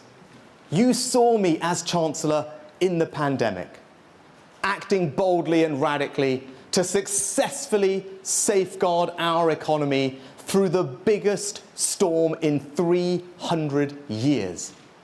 Now, as Prime Minister, I promise you, I will apply that same urgency and grip to every other aspect of government to build a better Britain. A Britain where our children can walk safely on the streets at night. A Britain where our NHS is reformed and efficient and there for everyone. A Britain where our schools and apprenticeships are the envy of the world in providing opportunity. And a Britain where our economy is the most dynamic it has been, creating jobs in every part of our United Kingdom. But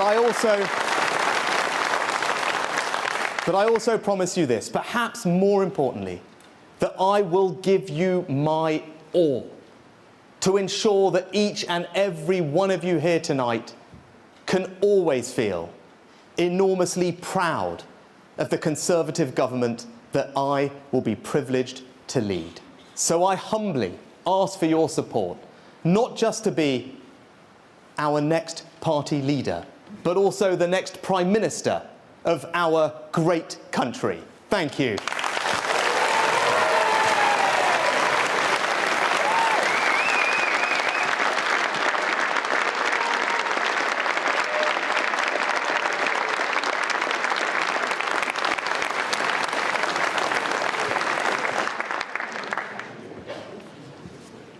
Well, there we have it, ladies and gentlemen. Former Chancellor of the Exchequer Rishi Sunak with lots for party members here, live in Manchester, GB News viewers and listeners at home, Conservatives also at home to think about. And we will be returning to Mr Sunak shortly for some detailed questions from me and some questions from these good folk as well. But before all of that, it is now the turn of the Foreign Secretary, who of course has not resigned from Boris Johnson's government. Liz Truss has made her campaign about uniting the Tory party, cutting taxes urgently, and also rebuilding trust in government. We'll be hearing from Liz Truss herself shortly, but first, let me now hand over to one of her supporters. Please welcome to the stage Member of Parliament for Rosendale and Darwin, Jake Berry.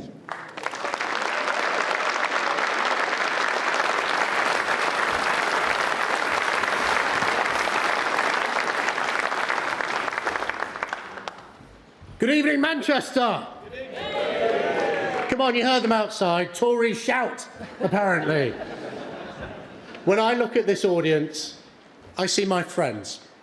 Friends from Liverpool, friends from Manchester, friends from Lancashire, Cheshire, Cumbria, and across the northwest. And I know you all because we were out campaigning together in the ice, the wind, the rain and the snow in December 2019.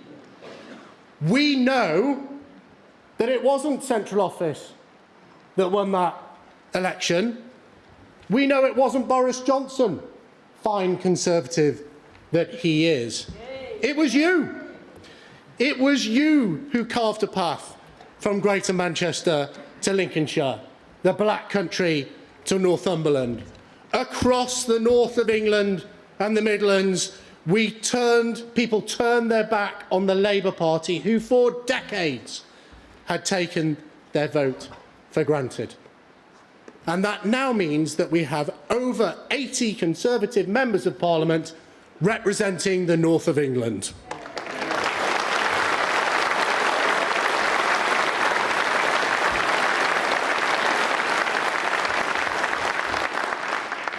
But it would be a mistake to believe that that was an unconditional vote for our party, the Conservative Party. People didn't just vote Conservative, they voted for change. They voted for action. They voted for delivery. And if we're to win the next general election, we must be led by a Prime Minister who isn't just satisfied with holding those 80 seats, but has a plan so we can win more here in the north of England. And that Prime Minister is Liz Truss.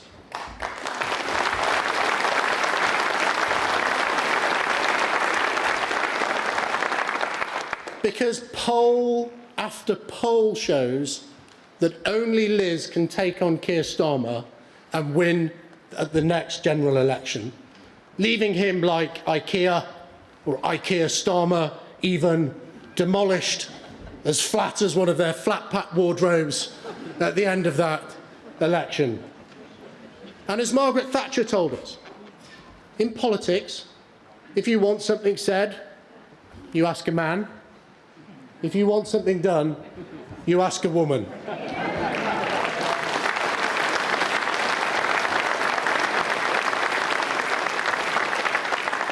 Liz is that woman of action. She'll show our communities that levelling up is about delivery. Because people who voted Conservative at the last election, they want us to prove them right. They want to stand in their local pub with their friends and tell them how their town is getting better.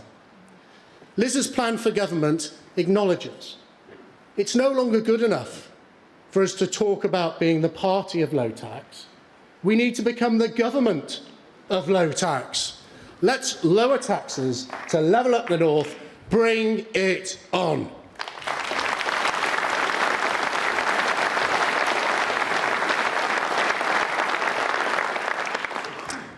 My friends, to win that historic fifth term in government, we will once again be meeting together on the streets of the north of England. But to do that, we need to be led by a Prime Minister who can unite our party, unite our country, and crucially, deliver levelling up for the communities in which we live. My friends, in Liz Truss, we will have a Prime Minister who dares to do. In Liz we trust. Thank you. The United Kingdom is a great country, and I know that a united Conservative Party can unleash the potential of all the people who make our country so great. To win the next election, we need to deliver, deliver and deliver for the British people. I know that our country's best days lie ahead. I'm the candidate with a clear vision for the future who can drive change and get things done. As Trade Secretary, I negotiated deals with allies like Australia and Japan, creating opportunities around the world for British business. And as Prime Minister, I will continue to deliver on the opportunities of Brexit. I will lead a government committed to core Conservative principles: low taxes, a firm grip on spending, driving growth in the economy, and giving people the opportunity to achieve anything they want to achieve. regardless of their background. I will work day and night to lead a party and a government that puts more money in your pocket and secures a better life for you and your family. I've consistently delivered when I have said I would. And I love our country. I want the best for us all, and I'm the person to deliver that.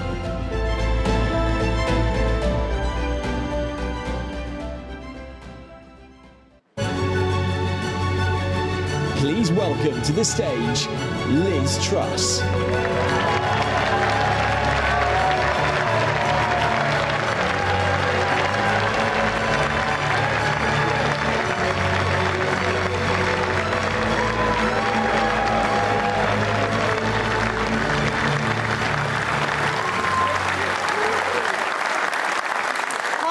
Hi everybody, it's fantastic to be here in Manchester this evening. Now, I'm not from a traditional Conservative background. I grew up in Paisley in Scotland and in Leeds, where I went to a comprehensive school. And what I saw at my school is I saw children who were let down. Let down because of low expectations, because of the background they were from.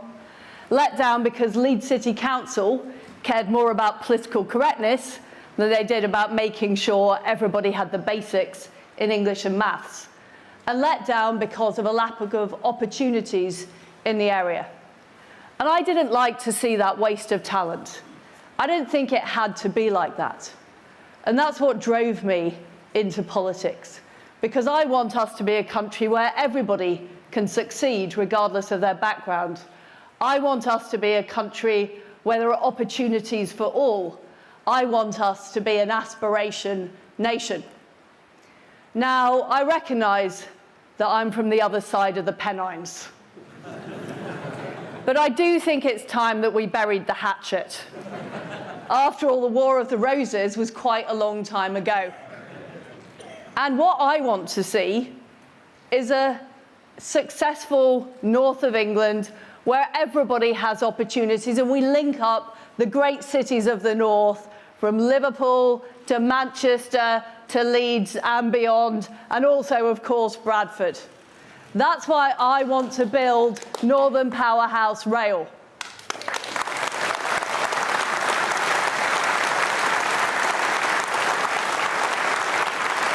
And I want those opportunities to be powered by enterprise and business, unleashing investment right across the country.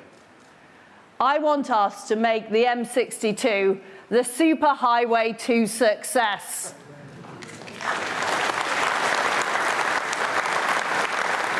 But let's be honest, in this city, there is a dark pool. There is the miserablest mayor, Andy Burnham. He doesn't want cars to come into the city. He doesn't want people to be able to get on the train to get into work. He'd rather back the militant trade unions.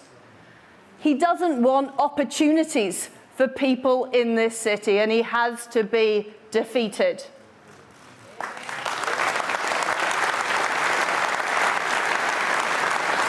Now, I recognise we're in difficult times. We face a global energy crisis. We have an appalling war perpetrated by Vladimir Putin in Ukraine. We've got the aftermath of COVID. And let's be honest, we've had decades of relatively low growth in our country. So now is not the time for business as usual. Now is the time we need to do things differently. We need to be bold. And that is what I would do as Prime Minister. I would unlock opportunity. I would have a clear plan for growth to deliver for our entire country. First of all, that means making the most of the post-Brexit opportunities. I would get all the EU laws off our statute books by the end of 2023.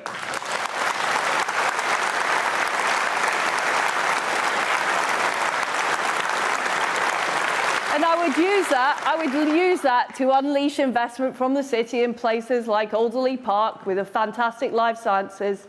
I'd make sure Liverpool Freeport was successful by making the offer deeper and stronger. And I would also make sure that we cut taxes. Because the fact is that we shouldn't have raised national insurance when we said we wouldn't. When we said we wouldn't in our manifesto. I would also have a moratorium on the green levy to save people money on their fuel bills. And of course, we should be doing more to deliver a supply, using more of our gas in the North Sea, getting nuclear on stream quicker to address the root cause of our energy problems. And what I would also do is keep corporation tax low. Because if we raise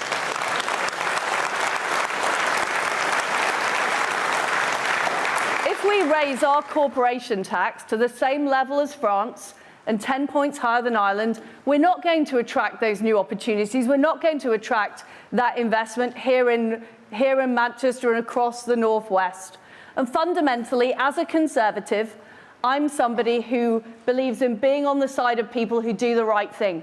The self-employed, people who set up their own businesses, people who work hard, people who go into work every day. That's whose side I am on.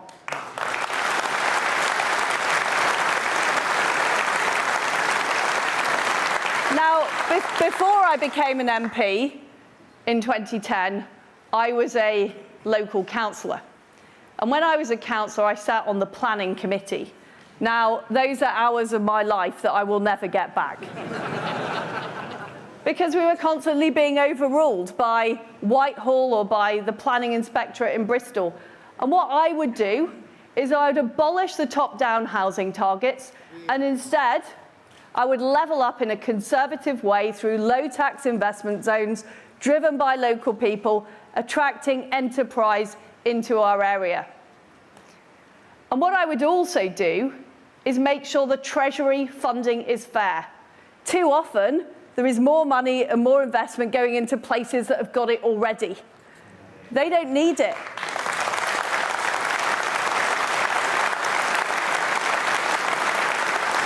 The people who need the fast broadband and the mobile signal are the people where you can't get it at the moment. And that's what I would focus our efforts on. I'd also make sure we back our farmers. There are fantastic farmers here in the Northwest, but frankly, they're spending too much time filling in forms. We want them producing food because we face a massive food insecurity issue. And to deal with the food insecurity and the energy insecurity, we need to face down Putin in Ukraine. I'm proud that we were the first European country to send weapons to Ukraine. And as Foreign Secretary, I put the toughest sanctions on Russia of any country in the world. But we cannot be complacent about our security. That is why I would increase defence spending to 3% of GDP by the end of the decade.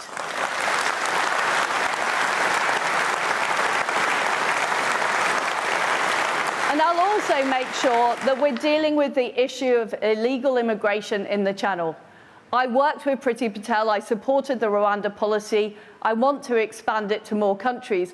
But most importantly, we need to legislate in Britain to make sure we can't be overruled by the ECHR.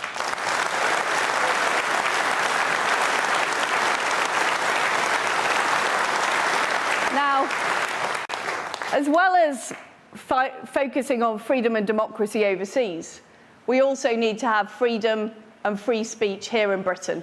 And frankly, too much of the debate has been dominated by left-wing identity politics.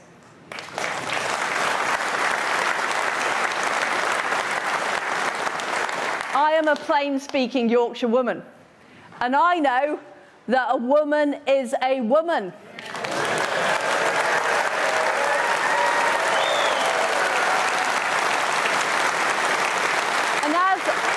Prime Minister, I will protect our single-sex spaces, such as domestic violence shelters, and I will make sure women's and girls' rights are protected in our country.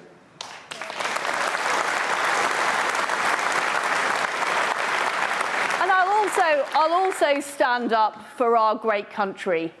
We have a proud history, and there are too many people who talk Britain down and claim we should be ashamed of our past. We're here in the great city of Manchester. You know, there are other fantastic cities right across the country. We should be proud of our heritage, and we should say no to those people who say our best days are behind us. They're completely wrong. Our best days are ahead of us.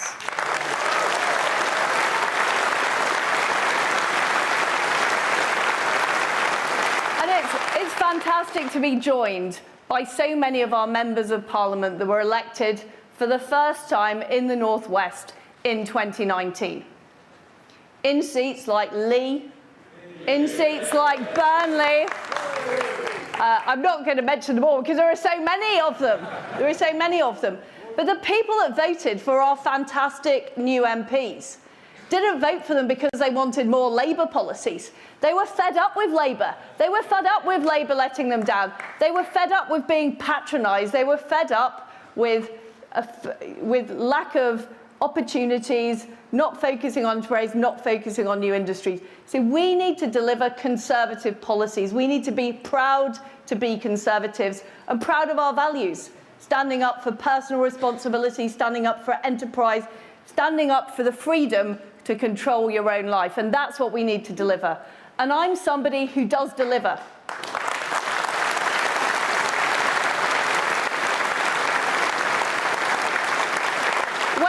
Whether it's the dozens of trade deals that I struck at the Department of Trade when people said it wouldn't be possible, or whether it's the Northern Ireland Protocol Bill that was not universally popular in Whitehall, but we got through the House of Commons with a significant majority. I will not take no for an answer. I will deliver for all of those voters who voted for us in the first time in 2019 and all of our other voters. I will make sure we deliver on our promises. And we will open up new opportunities across the north. We will deliver for people, and we will take on successfully at the next election yet another Labour leader from North London, and we will take on Andy Burnham and his negative, anti-growth, anti-success attitude.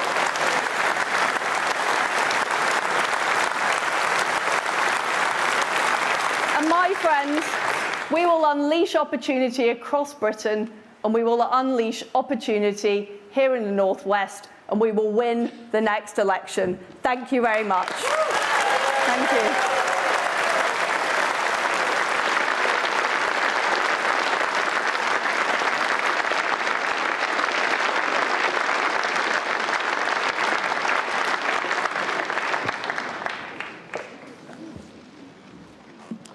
Well, that was quite a start, wasn't it, ladies and gentlemen?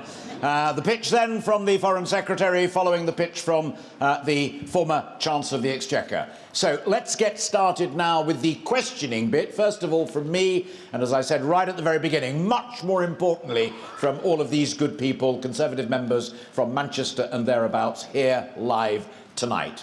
So, first up, please welcome back onto the stage the former Chancellor of the Exchequer, Rishi Sunak.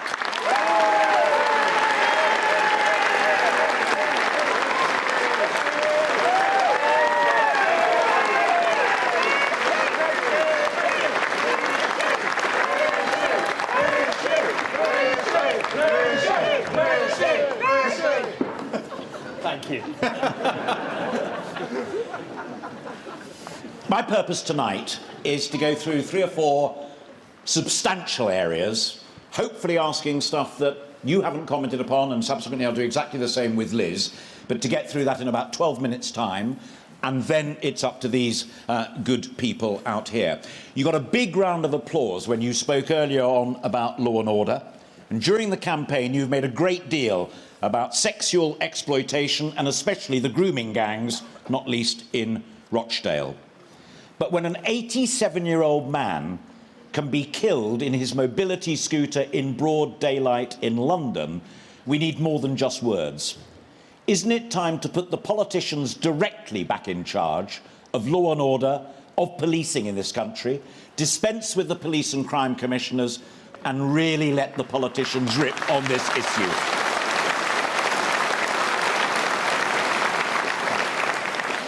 Well, actually, when it comes to police and crime commissioners, we've actually done very well as a Conservative Party, something we should be very proud of. I know Andrew will be proud of it, because we do extraordinarily well at winning those elections, and that's because we are the party that is trusted on law and order, and it's something that the Labour Party is not. But we can't lose that position, so that's why I talk about it. And it's about putting more police officers on the streets. But I think it goes beyond that, and that's what I was talking about when it comes to stop and search with Andy Burnham. It's why I want to tackle the issue that all of you know is more pervasive in our country than we care to admit, and we don't talk about it enough, and that is the issue of grooming gangs, because it's awful. The crimes that these people commit are pernicious. They affect girls as young as my 2 daughters, and I want to be tough on it. And that means we need to have a new unit at the National Crime Agency. We need to actually record the ethnicity of the people doing this that we don't do today, and that is wrong. Sure. And I know that, and with due respect, you've said that, and you're on the record about it. What I haven't heard from you is what you're going to do to make our streets safer, like the 87-year-old man stabbed to death in his mobility scooter. Yeah, well, practical approaches from Camp Sunak. Yeah, so tackling knife crime comes stop and search is the thing that we know makes an enormous difference.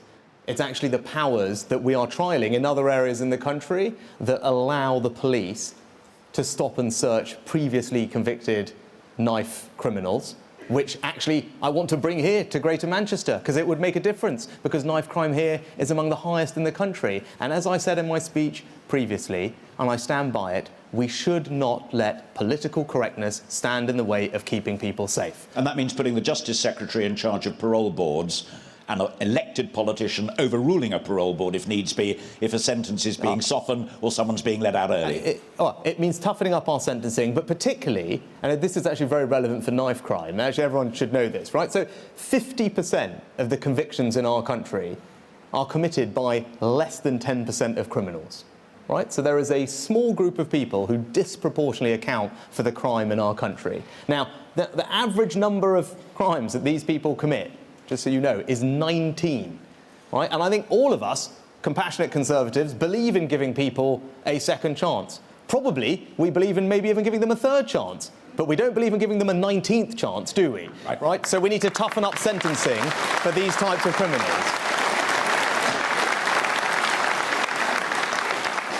On the National Health Service, got applause on that when you spoke earlier as well. You say you want to call out poor leadership, but many feel that the NHS itself, love it as we all do, has become a system that's simply not fit for purpose.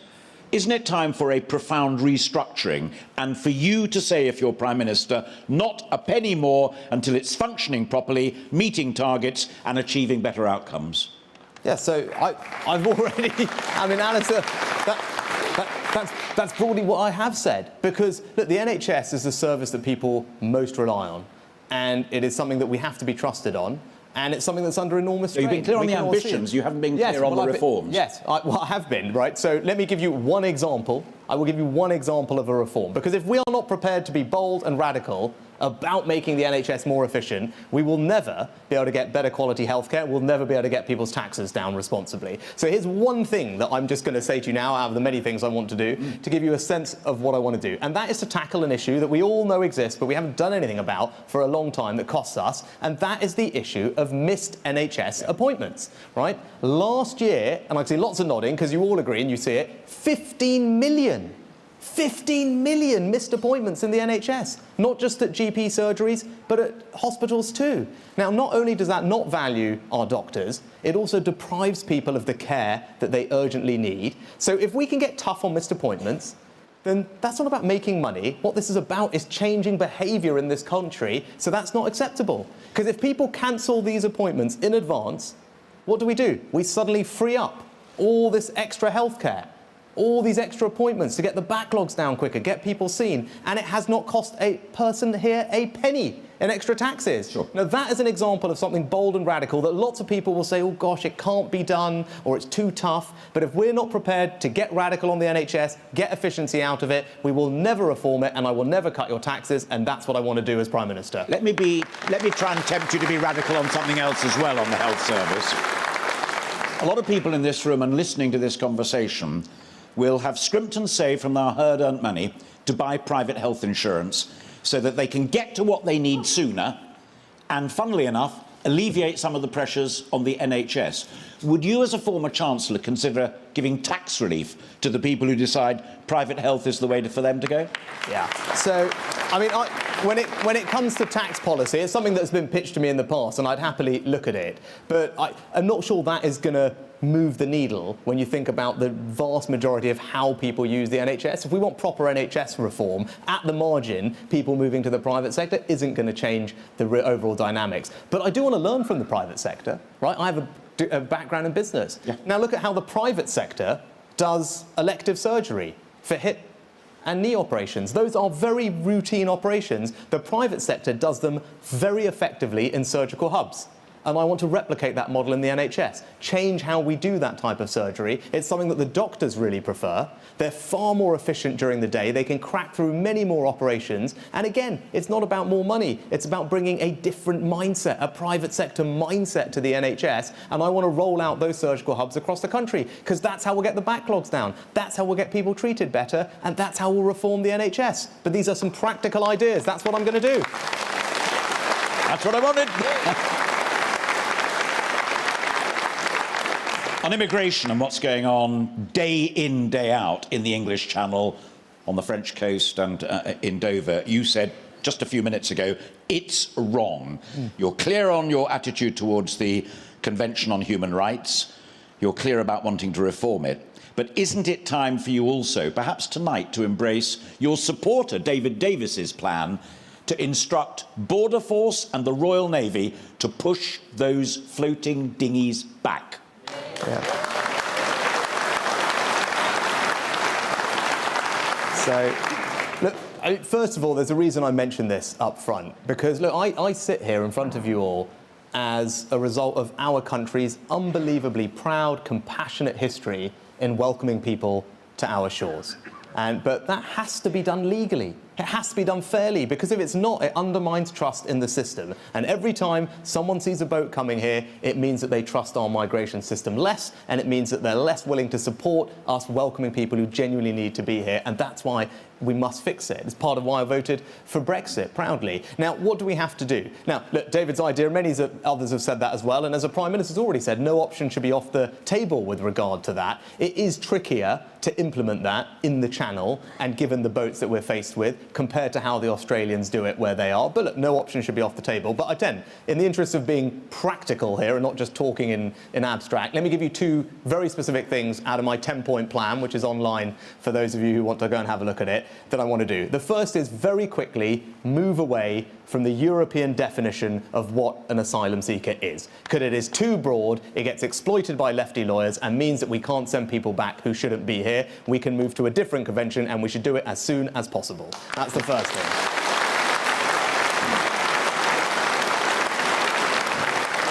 And if you want one other thing on that, I tell you, we've got to toughen up our foreign policy, because at the moment we have a situation which you will find, I found it bonkers. We will go to a country, we'll talk to them about a trade deal that we want to do with them, right?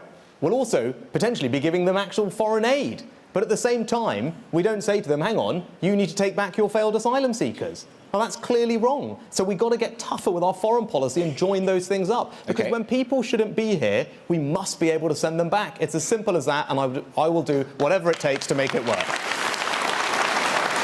I want to end on a big question, and if I've got time after that, a couple of rapid-fire ones. But the big one is this.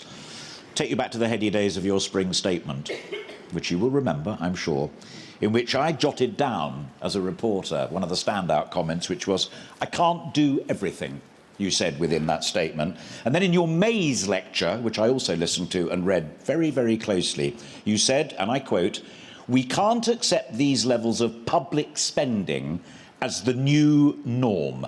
If you win and lead this party and become our next Prime Minister, you can redefine what it means to be a post-Johnston Conservative in the 21st century. Smaller state rather than bigger state. Lower levels of spending rather than endless levels of spending. What is the Sunak vision of how Britain should be through Conservative eyes? Well,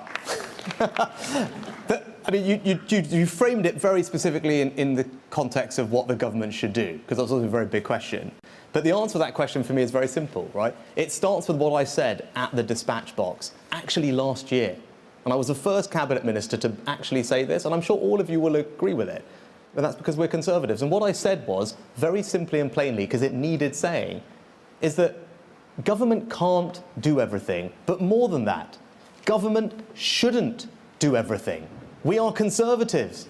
We believe in personal responsibility. We believe in families. We believe in communities. And yes, COVID happened, but that is not the norm. We've got to be willing to actually just make the argument, because all the pressure is always there. And as that's what you've seen over the last 2 years, that's not me. I don't wake up every morning and when a problem comes my way, think, oh, well, how can the government spend some money to solve this problem? That is wrong. That's not what a Conservative government should do, and that is not what I will do as Prime Minister.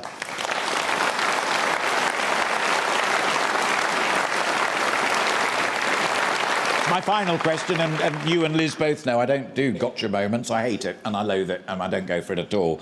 But I was listening very carefully to your opening video, Underdog. As a Southampton Football Club fan, how do you get back to winning ways? Well, unpopular for saying it here, starting by beating United this weekend. There we go. My producer said you should ask him, what's the most difficult job at the moment, to become Prime Minister or manager of Manchester United? Well, I tell you... No, look, I have been out and about, as you saw in that video, across the country. And I've spoken to thousands of our members. It's so wonderful to see so many of you here tonight. And wherever I'm going, I find that my message is resonating. I am winning the argument about tackling inflation, being responsible with our borrowing, about actually supporting vulnerable people this autumn and winter, which my plan will do, Liz's plan does not do, about actually reforming our tax system so it delivers growth, right? And everyone here I heard, and we should talk about it in the Q&A, applauding Liz on corporation tax. We should talk about it, because everyone applauding, I want to persuade you that you're wrong. Right? Everyone applauding the fact that we should cancel the NHS levy and have our kids borrow and pay the bill for that. I want to tell you that you're wrong. Right, I'm going to stop you right there, because let's see if that's what they want. All I'd say is, wherever I go, I'm finding it's resonating, and all I can say to everyone here is, I will fight till the last day of this contest, and I plan to keep going until the end. Rishi Sunak, ladies and gentlemen.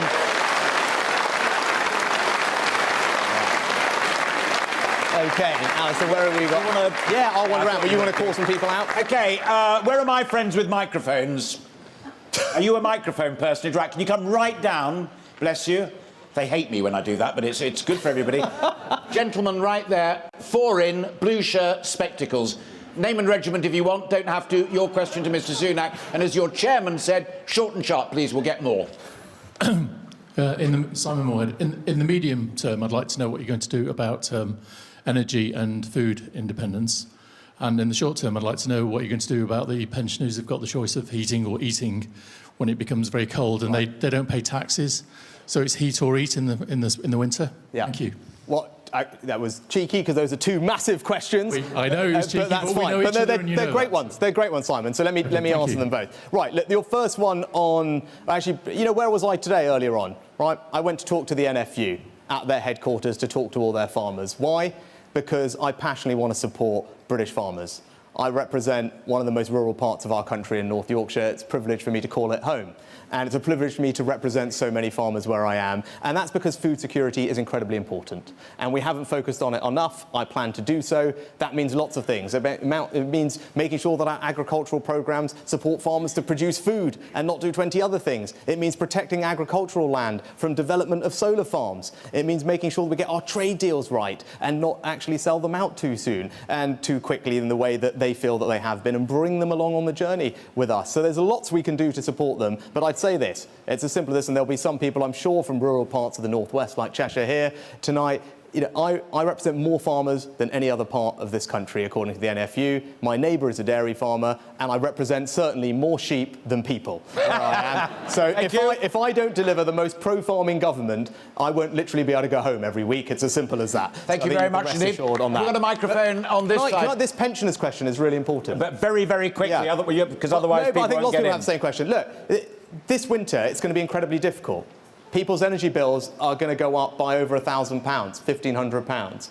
And I think the right thing for a compassionate Conservative government to do is to provide support to the most vulnerable people. And yes, we should cut VAT, and I will do that, and that will help everyone. But there are two groups of people that need specific help, those on low incomes and pensioners. And my view is that they should get direct help. So alongside the winter fuel payment, I will provide extra financial assistance to our pensioners. Now, Liz's plan is to cut taxes, right? And she said that she rules out direct financial support. So all of you, when you're applauding that and we don't do it, you've got to ask the question, well, how are we going to help these millions of people if we've ruled out directly supporting them? They don't pay tax, the vast majority of them. The third of British families on very low incomes. That tax cut that you're applauding and that she's proposing provides about £1 a week to those people. It is not going to help them. And if the British Conservative Last government... point, Rishi, otherwise we are really going to run out of time. ...goes through the autumn and winter and does not provide direct support to those vulnerable people, I believe it will be a moral failure and the British people will never forgive us. And if I'm Prime Minister, I will not let that happen.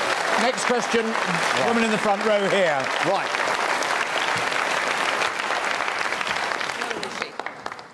I'm a borough councillor for Cultured Claythry and Croft in Warrington. We're very concerned about the Greenbelt, and we're seeing local plans being published and Greenbelt taken inappropriately. Land is being taken where currently crops are growing in our village, and next year they're planning to build on it. Will you commit today to quickly bring in some rules to stop this land grab, which is happening right now? Thank you. Yes, the quick answer is absolutely yes. I've already committed to doing it. I want to change our planning system so we get rid of top-down targets and we have very strong protection for the Greenbelt, so there should not be inappropriate development on the Greenbelt. We can do it quickly, and we also need to stop particularly urban mayors trying to push development out to the Greenbelt in largely Conservative areas. I will stop that from happening. Thank you very much indeed, thank you. Woman in the front row there. Yes, hello, good evening. Hi. Yes, I just want to know, you mentioned that you're going to tackle inflation. I have the dubious distinction of remembering the 1970s. We had rampant inflation and we had unions out of control. You say you're going to manage inflation. You didn't actually mention about controlling unions because the two things are connected. What is your plan on those two issues, please?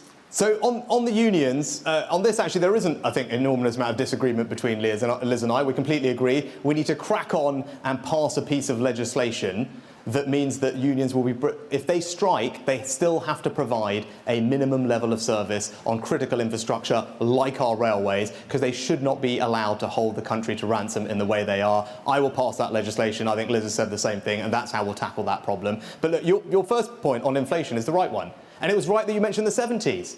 And that's the lesson we all need to learn. That's what I talked about when I said we've seen this story before. That's why Nigel Lawson and other Thatcher-era cabinet ministers are supporting my economic approach. Because I think it is an enormously risky thing to do to borrow £50 billion, which is Liz's plan, and pump that into an economy where inflation is already spiralling to 13%, interest rates are already rising. That might feel good for 5 minutes, but it is an enormous gamble with your pensions, your savings, with mortgage rates, that inflation gets out of control. That's what happened in the 70s. I don't want to repeat the mistakes of the past. It's not a gamble that I'm prepared to take, and I don't think a sound Conservative government should pursue that approach, because it puts fuel on the fire. Thank you both very much indeed. Question from this block here. Can you stand up? Thank you, sir. Hi, good evening, Rishi. I'm a genuine undecided, so I don't know yet who I'm voting for. You have asked this question on the Sky News debate, and I don't think you properly answered it. And it's about NHS dental care, which I've experienced recently. Loads of dentists across the country in the NHS that have not taken on new patients. I managed to get on one recently, and I live in Manchester. It's in High Wycombe. What would you do to fix it? Well, I think since then I've actually put out some proposals on dentistry, which you can go and have a look at online. I think we need to look at the dental contract, but the other thing that I've said very specifically that we do need to do is the money that we give to the NHS for dentistry, that is in theory meant to be ring-fenced for dentistry is not clear that it actually is finding its way to dentistry. And in the same way that social care for too long has been the kind of poor cousin of the NHS, and the NHS will swallow up all the money, we need to make sure, and I fixed that as Chancellor to get the money to social care specifically. In dentistry, I've said we need to make sure that that's happening because it's not clear that the funding we put in at the top actually comes to dentistry at the bottom, and that is an easy and simple thing that we should address very quickly to put more resources in. Better than Sky? OK. I think I did OK in that Sky debate, from memory. Yeah. Woman there. Kay Burley was very upset at the end, as far as I could tell, that I had done so well. No product endorsement. Oh, sorry, yes. Hello. Woman there. Hi, Rishi. My name's Joanne, and I'm a parish councillor in Warrington. I would like to ask you about income for lower middle-class families, because in my constituency, they were the ones to give to food banks, and now they're the ones that are in need, and they're going to be struggling this Christmas.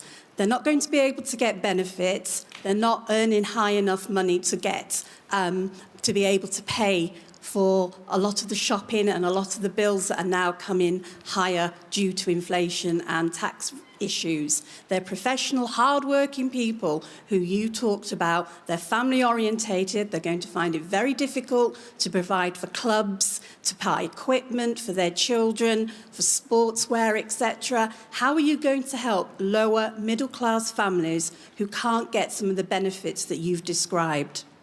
So, Joanne, I completely agree with you that those are exactly the people that we need to make sure that we're on the side of. That's why one of the last things I did as Chancellor was deliver a tax cut which was directly targeted at those people. And it was raising the amount of money that everyone can earn before they pay a penny of national insurance or income tax. Now, that happened in July. Right? It means you can now earn 12.5 grand. And it means that's a £330 tax cut for all of those people that you're talking about, right? And if there's two of them in the family, that's obviously a good chunk of cash. That's why the support I announced as Chancellor, taking money off energy bills, will help them, £550 this year. And I will go further by cutting VAT off energy bills, which will almost be another couple of £100. So that is all the support in place to help people like that, as well as things that we've done elsewhere. But I tell you this, the best way to help those people is to make sure that this is only going to be tough for one winter. Because it is going to be tough, and there's no point pretending otherwise. Inflation running at 10, 11, 12, 13% makes everyone poorer. Anyone saying that that's not going to happen is not being straight with you. But what I want to make sure is that we get through this winter, and then this is the end of it. That we get inflation back under control and declining. We get our economy growing so I can start cutting income tax, and I've got a clear plan to deliver that, because that is how we're going to help those families. What we're not going to help them by is doing things that might make us feel better for 5 minutes this winter, and then suddenly we've got a big inflation problem. And because if we're all here talking about inflation next year, right, we're all stuffed, right? Those families that you talk about are going to be furious with us, rightly, because we will have let them down and we will have thrown away the next election by making the mistakes now of letting inflation run out of control, and I don't want that to happen. Okay. How are we doing for time, Alex? No, I promised I wouldn't do this unless I thought it was vital. But on getting inflation down by the end of the year, back to Bank of England target levels of 3% from where it is now, 10%? No, we've got to get it going down next year. But when will it be back to where the Bank of England... I can't stand here and tell that precisely. So you but what I can tell you... say there won't be inflation next year. No, there's inflation every year. It's about how much it is. But what I can tell you is that with my plan, because I'm so focused on it, we will get it down faster than we will with any other plan, because it's the thing that I'm most worried about and that I will most focus on to do. Great question. Thank you very much indeed. Gentleman there. Hello, I'm Leo Shepherd, and I'm from the Chairman's constituency of Pendle. In June of this year, I was withdrawn from my college after I made tweets in support of the government's Rwanda policy. Now, this isn't just an isolated issue. There are constantly people being targeted and witch-hunted in our educational institutions, as the left wing have infiltrated them so that they can take us down before we've even started. So I'd like to ask Mr. Sunak, if you are elected to be our leader and our next Prime Minister, what will you do to protect freedom of speech in our schools, colleges and universities? Thank you very much. Yeah, thank you.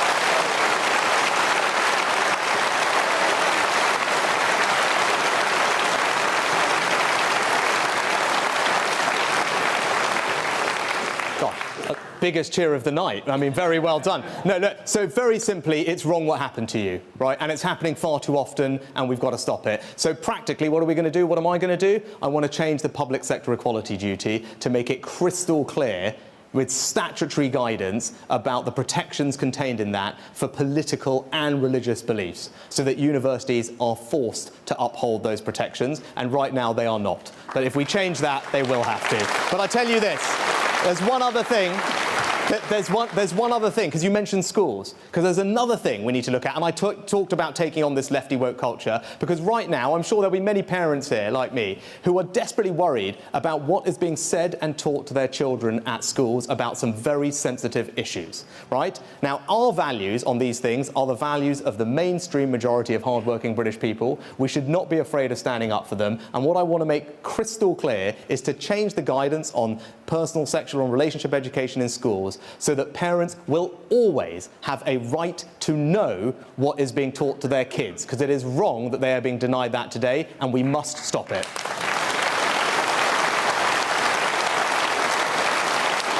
Thank you. Next question from the bank there. Yes, sir. Your family formerly was benefiting from non-dom status and other tax avoidance allowances in the UK. And you also, it was found that you had said that you were redirecting funds from deprived urban areas in the north and giving it to areas in the south that don't need that. And from a northern perspective, that doesn't sound too good. So I want to know, can you, what are your specific policies in dealing with levelling up, and how are you going to improve the current scheme of levelling up? Yeah. First of all, so we're sitting here in Manchester, right? But what I would say to you, for you to say that there are places in the south that don't need investment is simply completely wrong, right? And if you think this Conservative government is going to get re-elected by telling everyone who lives in the south that we don't give a stuff about them and they don't have needs, I don't know what planet you're on, right? When I was speaking, I was speaking in Kent. Do you know who I was speaking to? Do you know who was there? There were people there from Thanet, which is one of the most deprived places in England, right? Now, of course, a place like Thanet needs investment. I'm from Southampton. If you didn't know where Southampton was and you just looked at all the stats, it would look pretty much like any other red wall place in the north, right? As the MP for Southampton, who is a Conservative, has made the point. So if I say this to all of you, as a room full of Northerners, I am the most Northern Chancellor that we've had in 70 years. But if we define levelling up as something that is only for the North, we will pay a political price for it, because that's wrong. Right? Okay. And there's one more thing, Alex, on that. But that's your time. No, hang on. But look, I stand here proudly as the most Northern Chancellor that we have. I'm going to go home tonight in Northallerton in North Yorkshire. I do my politics in Teesside, right? There's a reason Ben Houchen, the Conservative mayor in Teesside, is supporting me.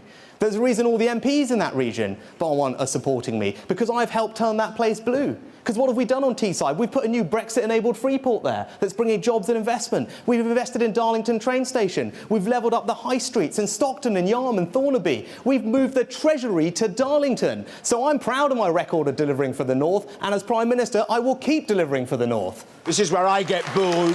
Last question, short and sharp. Hi, Rishi. Energy is a need, not a want. Companies have made windfall profits on the current price cap. So why increase in October?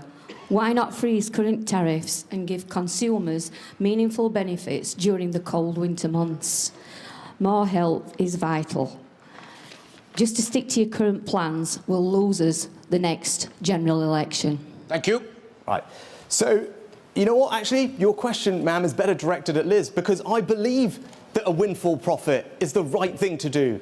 I introduced one as Chancellor because I think it's wrong that companies are making billions of pounds of profit as a result of a war, because we're standing up to Russian aggression. So in these exceptional circumstances, I stood there and said we should have a windfall tax. And I'm going to use that money to provide the support this winter to the people that the lady asked about at the beginning, because it's really important. Because I agree with you. So that's my plan. But what you've got to ask Liz is when she's here is that she doesn't believe in windfall taxes. right? She's happy to defend the profits, I think, that these energy companies make, so you should ask her. I think it's wrong. I think we should tax them. I think we should use that money to directly help people, and they need direct support because a tax cut isn't going to work. If we carry on with that policy of just pretending that tax cuts are going to help all those people and not tax the energy companies, that's how we're going to lose the next election. I tell you that, not with my plan. Well said, Mr. Sunak. Ladies and gentlemen, Rishi Sunak. Right, thanks very much. Alistair, thanks very much.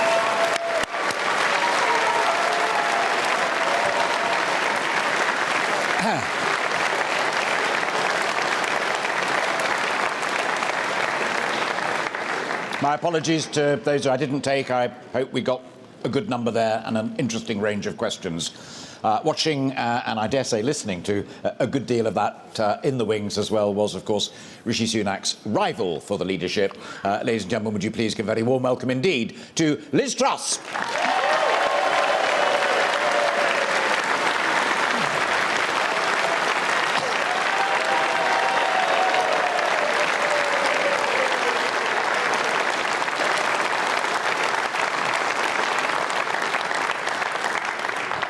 Good evening.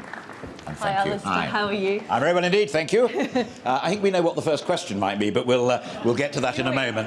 As you know, the structure is that I chat with you about what I think are 4 or 5 headline groups, and many of them will be the same as I've put to Mr. Sunak, but perhaps with variations. And I too am going to start with you on law and order. Bearing in mind that also you're a former Justice Secretary, which I think gives it even greater potency. You have said that you want to get back to basics when it comes to law and order, with police spending their time making our streets safe. When an 87-year-old man can be stabbed to death in a mobility scooter, something profoundly wrong has happened. What are you going to do to put politicians back in charge of making our streets safe, perhaps abolishing police and crime commissioners and having direct intervention, targets and performance? Well, what happened was absolutely appalling and shocking.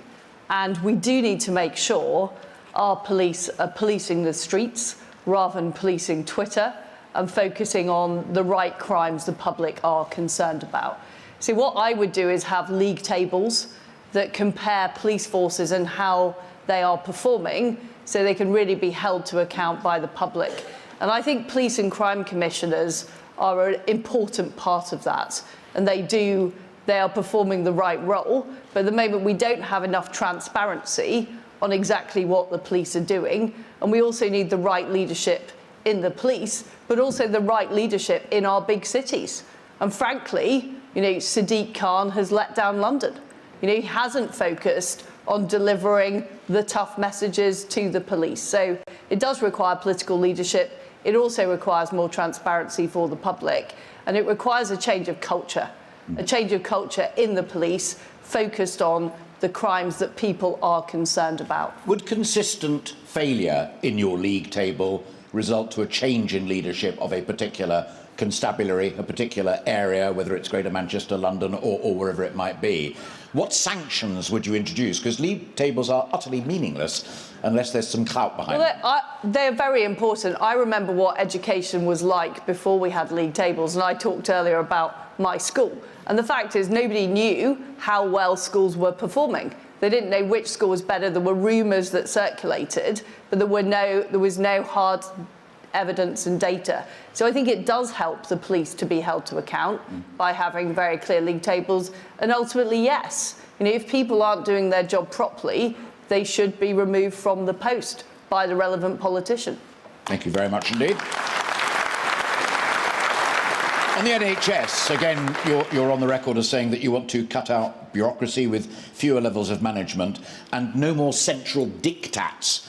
Will you go further and have a fundamental review of what the NHS can and cannot do? It is like a religion, like an article of faith in the United Kingdom. People are frightened of criticising the NHS, but the waiting lists, the ambulance times, the delivery is not up to muster at the moment. What would you do about that? Well, it's absolutely right. There are huge problems with delivery. There are long waiting lists. There are problems with ambulances. It's very hard to get a GP appointment or a dentist appointment. But I don't believe the way to fix that is yet another reorganisation of the NHS. We've been through that before, and all that seems to happen every time there's a reorganisation is we get more levels of management. So what we need to do is actually empower the doctors and nurses on the front line, make sure they are able to deal with the issues the patients are raising, and also that will increase morale and motivation, because what I hear from doctors and nurses is morale is low. And part of that is because people feel like they're being told what to do from Whitehall rather than understanding the situation in their local area and being able to respond to the patient's needs. So that's what we need to enable to happen. I also think we need to look at things like doctors' pensions. We've got a lot of doctors leaving the profession early because of the perverse way that the pensions work. And we also need to look at, we are facing a very difficult situation because we had COVID, so a lot of operations were pushed off. And during COVID, we had extra people that came and helped in the NHS, retired people, people who were formerly nurses or doctors. I want to ask, what can we do now to encourage those people to help out, to help deal with the backlog and to deal with this very difficult situation that we face? Sure. On the waiting lists, what a lot of people, I suspect several in this room, but many listening as well, were able to do because they had private health insurance, was to make their own arrangements and get it done because they wanted to, and in so doing ease the pressure on the NHS itself. Would you consider, and I put the same point to Rishi Sunak, would you consider offering tax relief to those individuals who say, I'm going to go my own way, I'm going to do my own thing, and you as Prime Minister might just give them 25% back? So I fully accept, and people have the choice of whether to go private or stay with the NHS. But I wouldn't introduce tax relief. I don't believe that is the answer to the issues that we face at the moment at all. And what I will do is, first of all, deal with these issues of over bureaucracy. And I think we've all seen it. We've all seen the form filling. There are numerous procedures that nurses and doctors I speak to say they shouldn't really have to do, but they're not allowed to use their own judgment. I think we need to trust people on the front line more. But the other point I make, Alistair, is we face a lot of challenges as a country. We face a massive economic challenge of getting the economy growing. We face the challenge of the energy crisis. We face challenges in the NHS. And one thing I would do if I am selected as Prime Minister is I would empower my Health Secretary to deliver. I don't think the Prime Minister can run everything from Downing Street, and I don't think the presidential model works in Britain. So it is about appointing good people who can really grip those issues and listen to people on the front line and make sure we're delivering. One final point before I move it on to the next subject. If I bolt together your answer on law and order and the NHS, it seems to me that a Truss premiership would take a much closer grip on leadership and what is happening in terms of the Home Secretary telling police forces what to do, and you've just said it yourself, your Health Secretary telling the NHS what to do.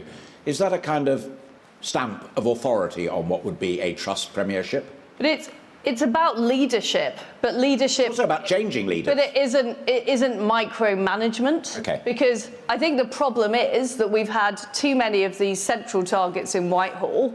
You've had huge layers of management trying to deliver the targets. The people on the front line aren't able to do common sense things because it goes against the central diktat. So, for example, I met a doctor who said he wanted to work weekends. He wanted to go into the hospital, use the operating equipment at weekends, but he was banned by the local NHS trust. And that is just mad. If you've got somebody who actually wants to help patients, but they're not able to because of central diktat, that is getting in the way of delivering a good service for patients. And I think good leadership isn't about micromanaging people, it's about trusting people, holding them to account, and if after a period of time they're not doing a good job, yes, they will need to be replaced.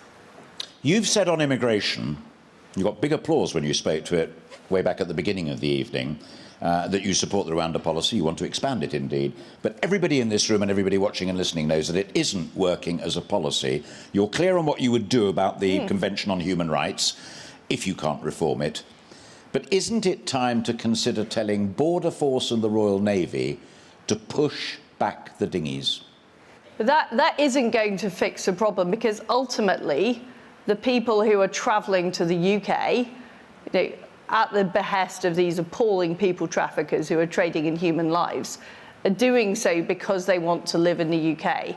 And if they get sent back to France, the reality is what we know happens is they try and get into the UK again.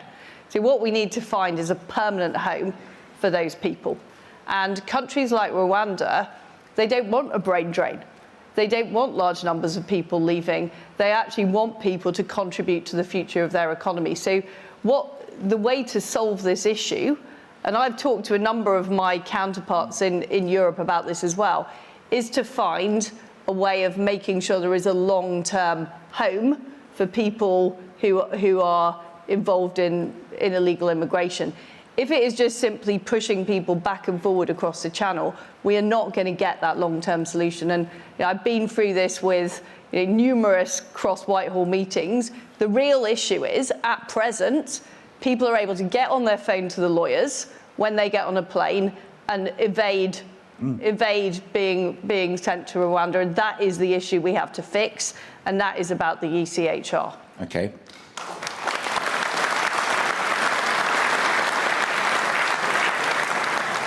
A piece that you contributed to back in 2019, Reform, about budget considerations, has caused... I think that was 2009. 2009. Alistair. I do beg your pardon. It is...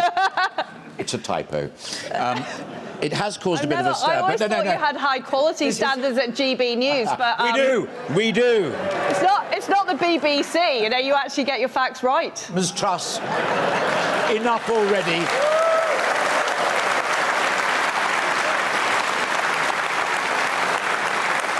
None of this was rehearsed, I promise, absolutely. I'm not going to talk about aircraft carriers or doctors' pay. You've mentioned doctors' pensions already. But what I do want to ask you, this is totally serious now, is what it tells you, albeit several years ago, about your vision of the state, which I told you in Lee I hadn't heard much of as someone who's watched carefully to this campaign. And I talked to Rishi a moment ago about the Mays lecture and levels of public spending and his vision of the size of the state. Can you define what it means to be a post-Johnson Conservative in the 21st century in terms of the size of the state, the ambition of the state, and the bill the state sends to all of these people as taxpayers to pay for it? My ambition is for the private sector to grow more than the public sector. And one of the problems I think we've got is there's been an assumption by various members of what I call the economic orthodoxy that Britain is a low-growth country, and therefore everything is static. We have to make sure that we are taxing people to keep up with public spending. That is not my vision. I believe we can get to much higher growth. I believe we can get to 2.5% growth on average in Britain by unlocking opportunity, unlocking capital in our economy, doing all the things like Northern Powerhouse Rail that will help drive economic growth. Does big government get in the way of that? Does big government get in the way of it? Over time, I want the private sector to be bigger compared to the public sector, and I want a sustainable public sector. We have far too many quangos in this country. We have 500 of them. We need to trim it down to size, and we need to make the government efficient.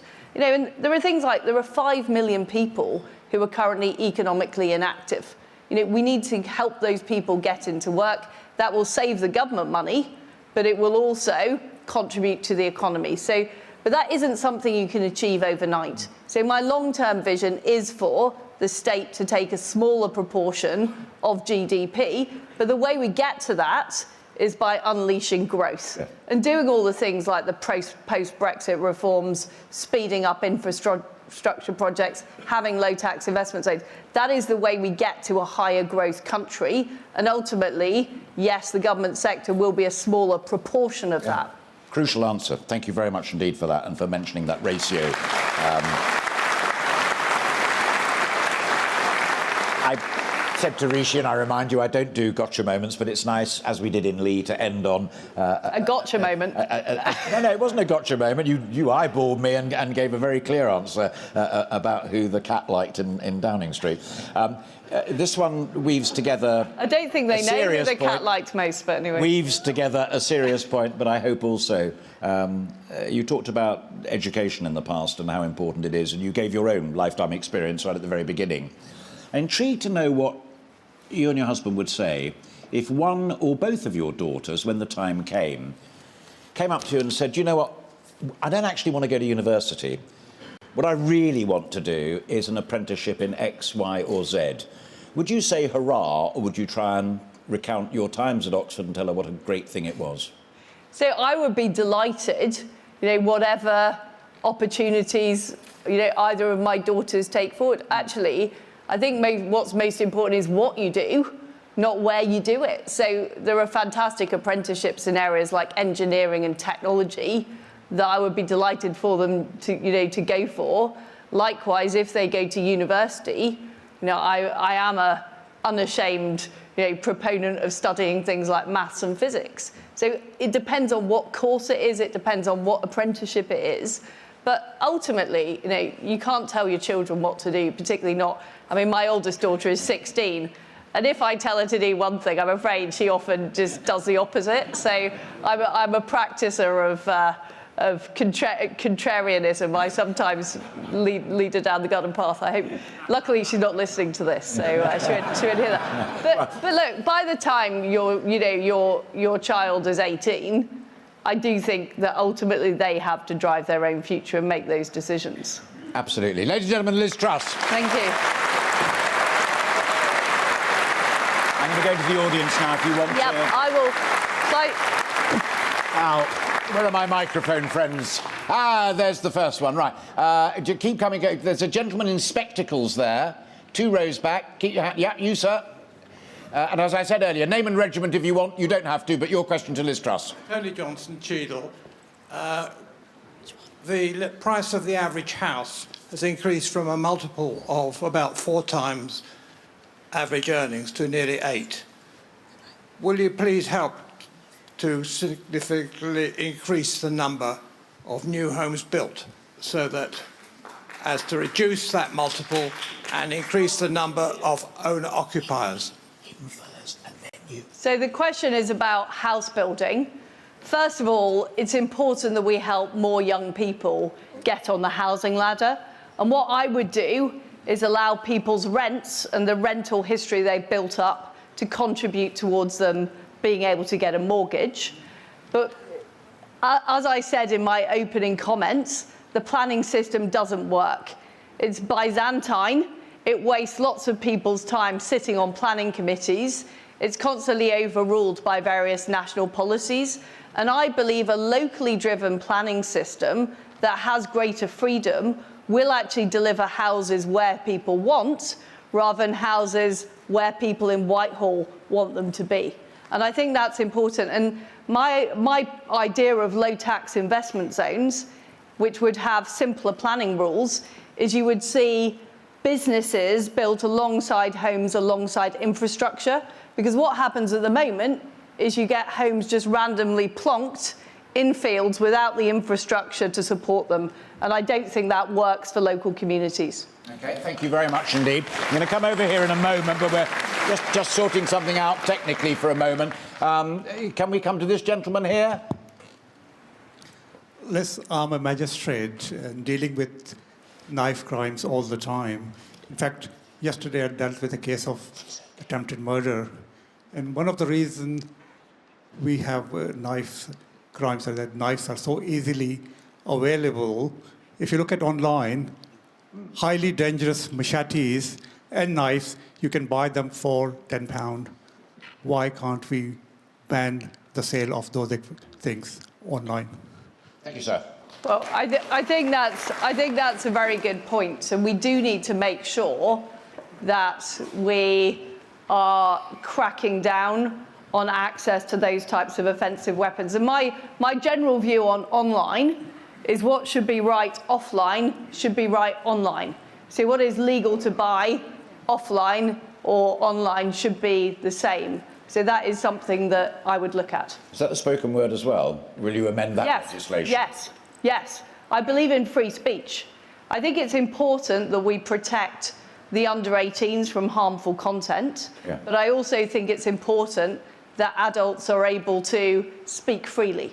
I think that's a really important... That's a specific pledge. You've got to go round the applause for it, to amend that legislation as it sits in Parliament at the moment. That is a pledge, Alistair. Thank you very much indeed. Right, over here now, unless I'm being told we can't.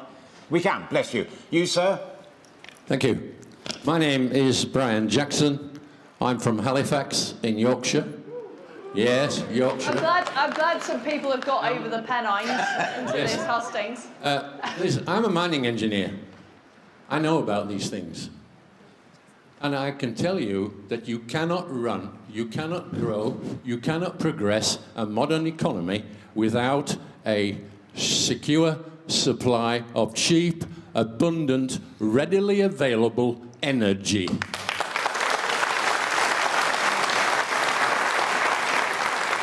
And we haven't got that now. But right here, guess what? Right below our feet is the largest energy bonanza that this country has ever discovered. Bigger than coal, bigger than the North Sea. It's natural gas. It's 1.5 miles below where we're all sitting right now. It's ready to tap. The technology is well proven. It's not dangerous. And I think that somebody in the cabinet, preferably the Prime Minister, should get behind developing that resource. It's ours. Develop it. Thank you, sir.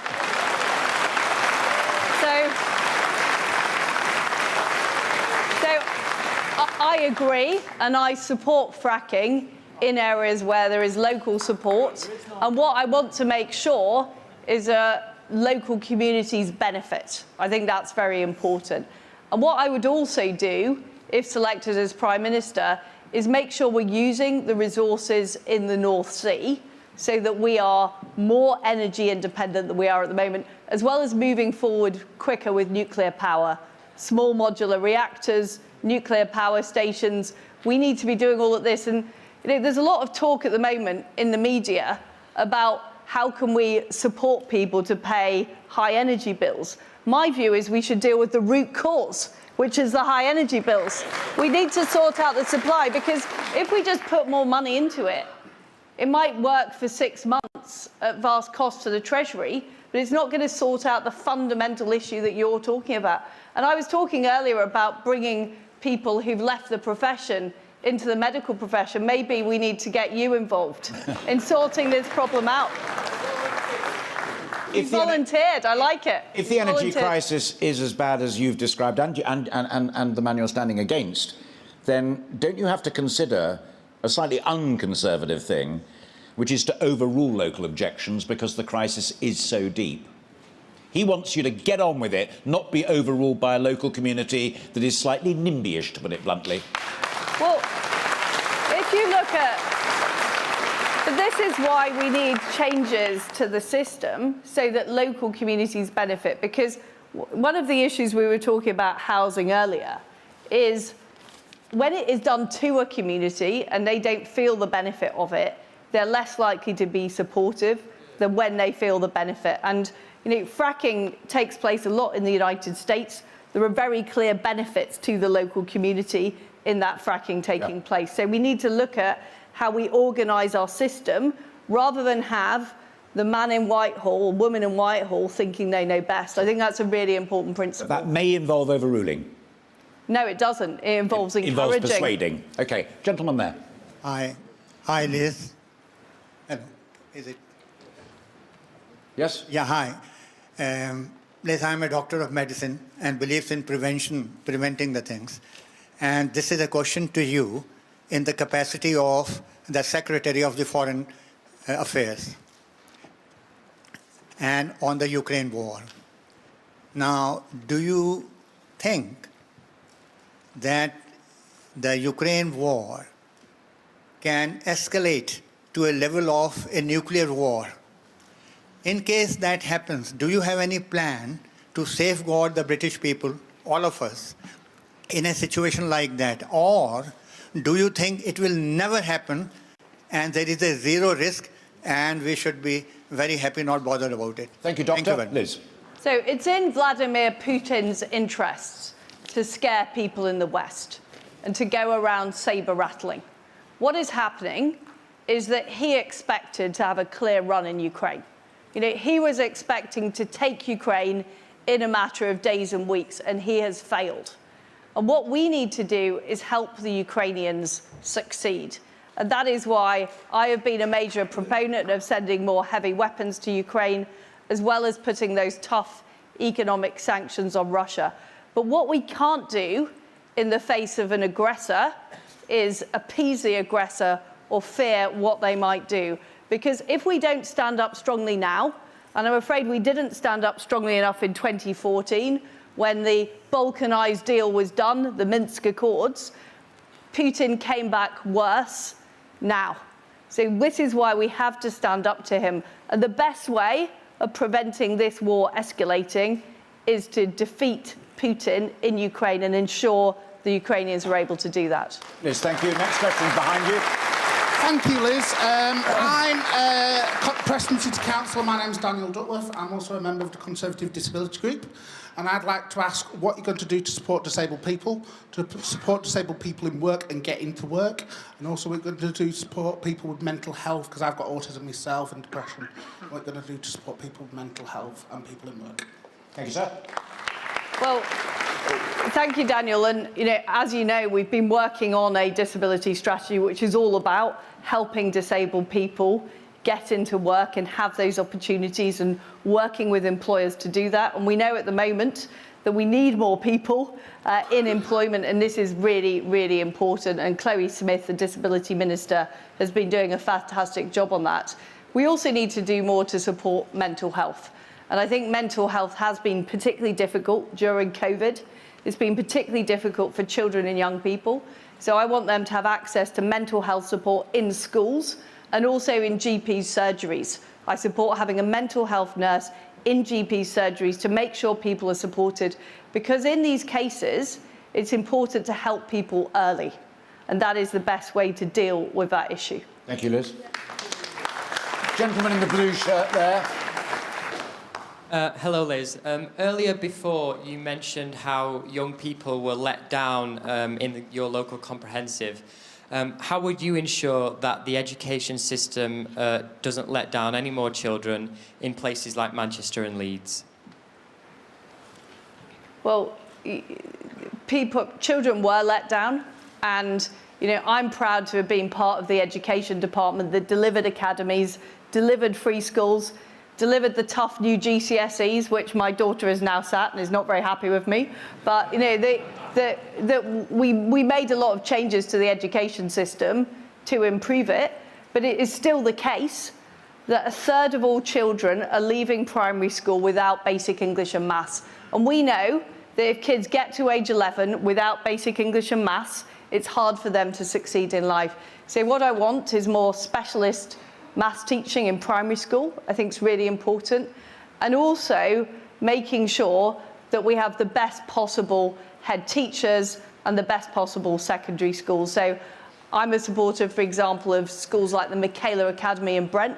Whatever the children's background, you know, Catherine Burble-Singh believes that child can succeed and won't take no for an answer. It's a no excuses culture, and that is the culture we need to have in as many schools as possible. So I support more free schools like Michaela, more grammar schools in every area, so that, I mean, I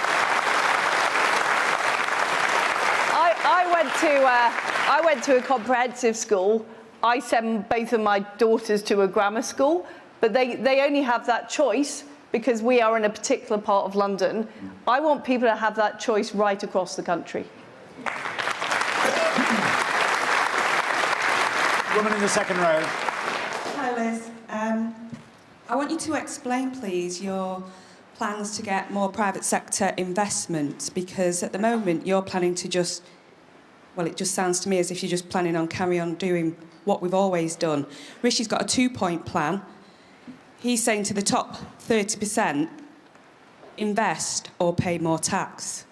You're just saying carry on as is. How does that encourage more investment, please? Tell me what your plan is to encourage more investment. So two big things I would do three things I would do to encourage investment.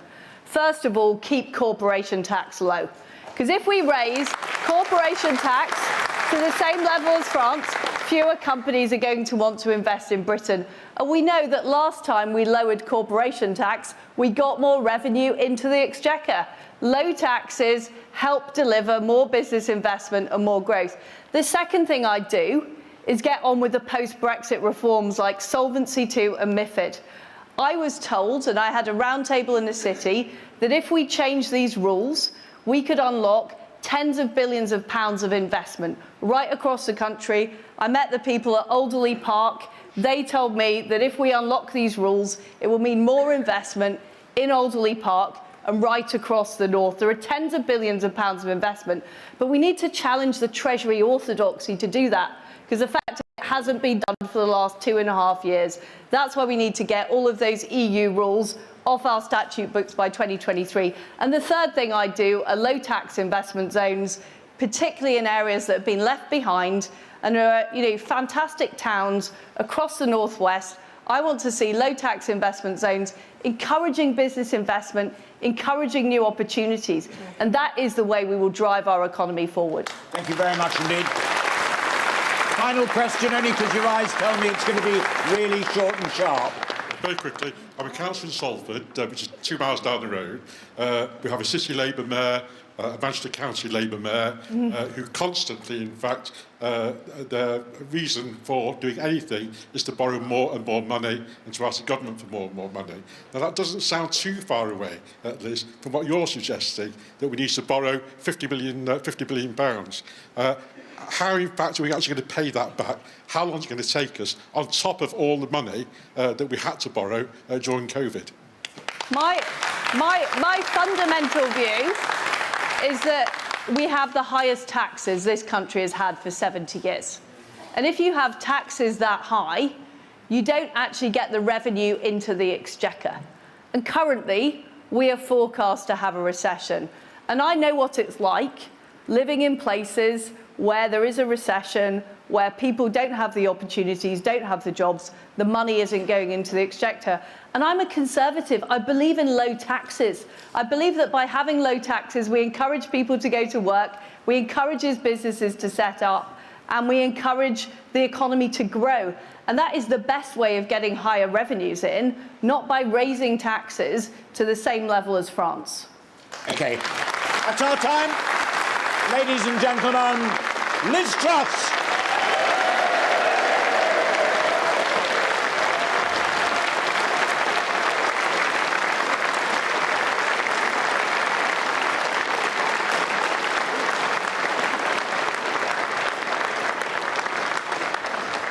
Thank you so much to those of you that I was able to call.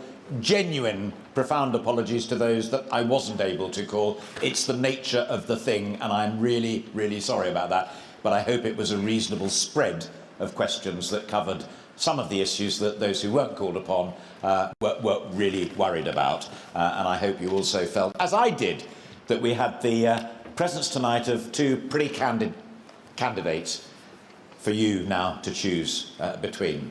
We've heard from both of the candidates. We've heard those brilliant questions from Conservative Party members here live tonight in this room in Manchester. And now they will go away and they will make their decisions on who to back if they haven't already.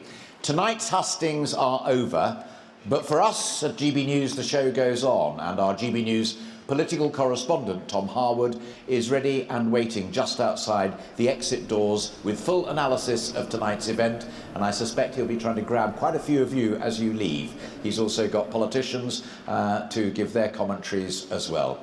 So from me, on an entirely personal note, thank you for being a fantastic group of people who behaved so well, and we did deliver, I think, exactly what your chairman wanted. Calm, considered debate, good questions, and a great evening. Manchester, thanks for having us. Wow, what a couple of hours of debate. Fantastic, incisive questioning, of course, not just from Alistair, but from the wonderful, wonderful audience here in Manchester as well. I'm standing just outside the auditorium here. We're going to be seeing a lot of people filtering out. We're going to be getting a lot of views from the audience, hopefully from some people that asked questions as well as those that didn't. But before we get into the punters in the audience, I'm delighted to say that I'm joined by the chairman of the 1922 committee, the returning officer, indeed, Sir Graham Brady. Sir Graham, I know you have to be studiously neutral in this contest, but just from that observer's position, how is this contest going? Is it going in the way you expected it to? Well, I was just really happy to be there. It was a great evening, really good presentations from both the candidates, some good rigorous questioning. And I could say one of the debates that goes on, people say, is this too long a contest or not? And I confess that if anything, I would have liked a shorter contest. But here we are 4 weeks in, and we've got 1,400 Conservative members here in Manchester coming to hear the two candidates, put them through their paces. I'm starting to think this is actually a very good thing. A lot of people are saying that it's a bit repetitive, that this process was potentially too truncated in that first week, that we whittled through all the many candidates that the Conservative MPs had the opportunity to see. Potentially some members would have liked to see some more names through to that final ballot. What do you make of those criticisms of your process? Well, it's not my process. We have a constitution of the party. It gives the 1922 committee a duty, which is to provide two candidates that will go to the party members. So, of course, some people say we'd rather have had 3 or 6 or whatever number. That is what we're charged with doing. We did it in a good, rigorous and efficient process. It took 8 days from start to end. And I think pretty much all of my colleagues, as far as I'm aware, all of my colleagues in Parliament, think we did a good job. We ran a good, free and fair process. And today's evidence, we got 2 very good candidates out for the party and the country to choose between. Well, Sir Graham, thank you very much. I'll let you get to it, because also standing by, we have the Liz Truss supporter, Jonathan Gullis. Now, Jonathan, you were elected in 2019. What makes you support Liz Truss? What makes you think she is the person to lead the Conservative Party to another election victory? Well, first of all, what Liz is talking about is about creating growth in our economy, and creating growth particularly in those left-behind areas like Stoke-on-Trent, North Kidsgrove and Torp. Those investment zones will build upon Stoke-on-Trent's fantastic Ceramic Valley Enterprise Zone, which has already created 2,000 jobs locally and is growing further, as well as the 500 Home Office jobs and the up to 1,400 jobs that are going to come at Chatham Valley West. So by Liz bringing deregulation down, by making house building easier, by investing in that infrastructure, Stoke-on-Trent can really have another revival. I know Manchester claims to be the beating heart of the Industrial Revolution. I would argue Stoke-on-Trent was, obviously with the pots and the pits that we had in our local area, and I think Liz gets that, as well as maximising Brexit opportunities. I'm in a 73% Leave seat.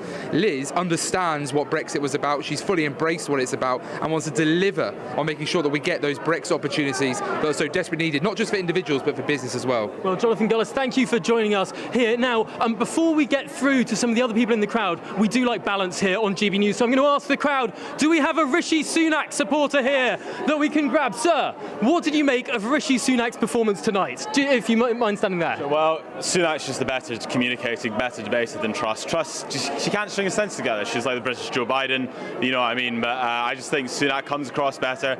So at least me, he's more likeable. I can't connect to Truss at all, but yeah, that's about it. Wow, strong words there. Thank you very much, sir. We're going to swap you out. Hello. Now, you're obviously supporting Liz Truss. You're holding a sign. What do you make of that criticism? Liz Truss, how did she come across for you? I mean, personally, to me, she came across well. I'm from Blackpool, which is an incredibly deprived area in the north. I went to a school that didn't get the same opportunities and talent was wasted.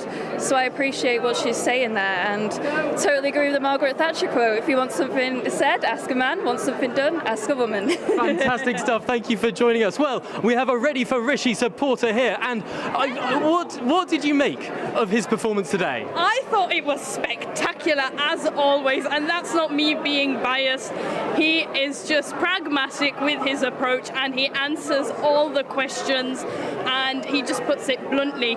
And I think his policies are what we need to tackle the economic crisis, especially now that we're entering a recession, and he's got the plans. And for me, inflation, it's increasing. And I think those reversing the national insurance cuts, that that's not enough because it's going to run out due to inflation. Well, thank you very much for your views. Sir, what did you make of this evening? Very good discussions by both candidates. I think Liz won quite comfortably. And I got the biggest round of applause with my question, which was about when are you going to get on developing the gas that's under our feet? Get cracking on it. Why do you think the audience related so much to your question there? Thunderous applause for fracking, for British energy. Why do you think that was? Because they understand that we need energy security. And as I said, we need an abundant supply of cheap, reliable energy, because without it, you can do nothing.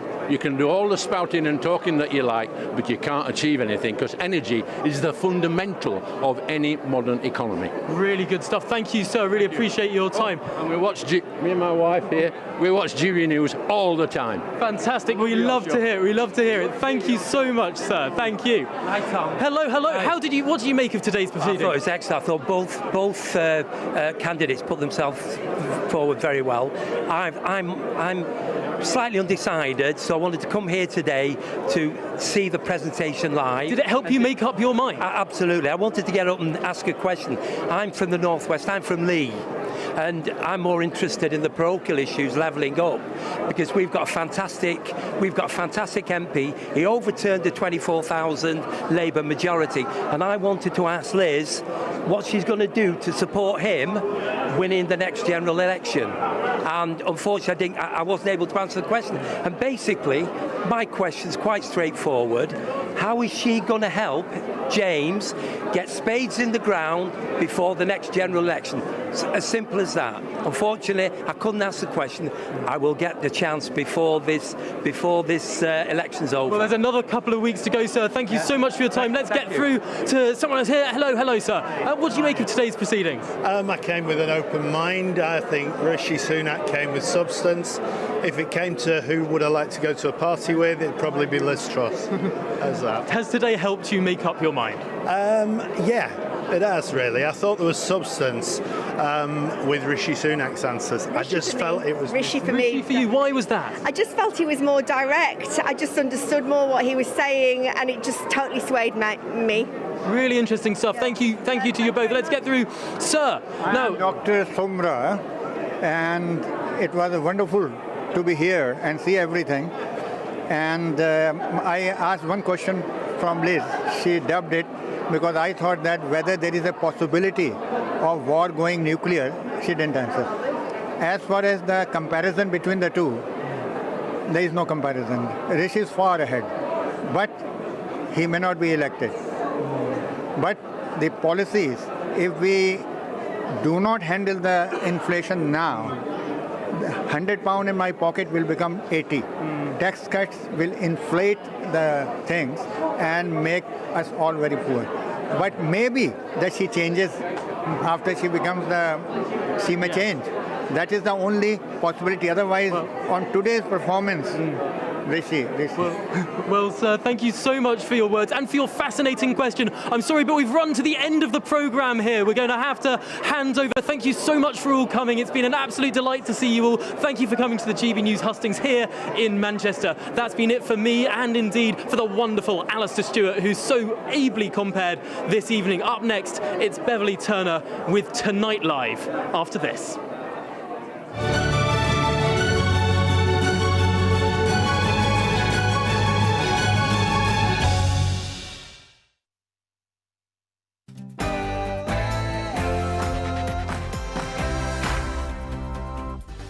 Thank you, Tom. Welcome to Mark Dolan tonight. But you're right, as Tom said, good spot. It's me, Bev Turner, at the desk and on the sofa, while at this very moment, Mark is probably resting his sunburn with a sangria. So thank you for keeping us company. Coming up, for my feature interview at 10, I'll be joined by British sporting legend, swimmer and Strictly Strutter, Mark Foster. One of the fastest men to ever swim through water will be talking us through his fascinating story, not least coming out as a gay sportsman in his 40s. And speaking of fantastic British athletes, in the news agenda, I'll be speaking to heavyweight boxer Dave Allen because tomorrow night, Anthony Joshua will be facing a career-defining fight. I'm no boxing expert, but I want to know what it will mean for British boxing if he was to lose to the terrifying-looking Ukrainian who's fresh from the front line. And the big question, how can we protect our kids from the perils of the internet? We're going to speak to television personality and mum Nadia Essex, parenting expert Jane Evans and TikTok star Ellie Louise. And we'll be back in Manchester with more from a very excited Tom Harwood at live.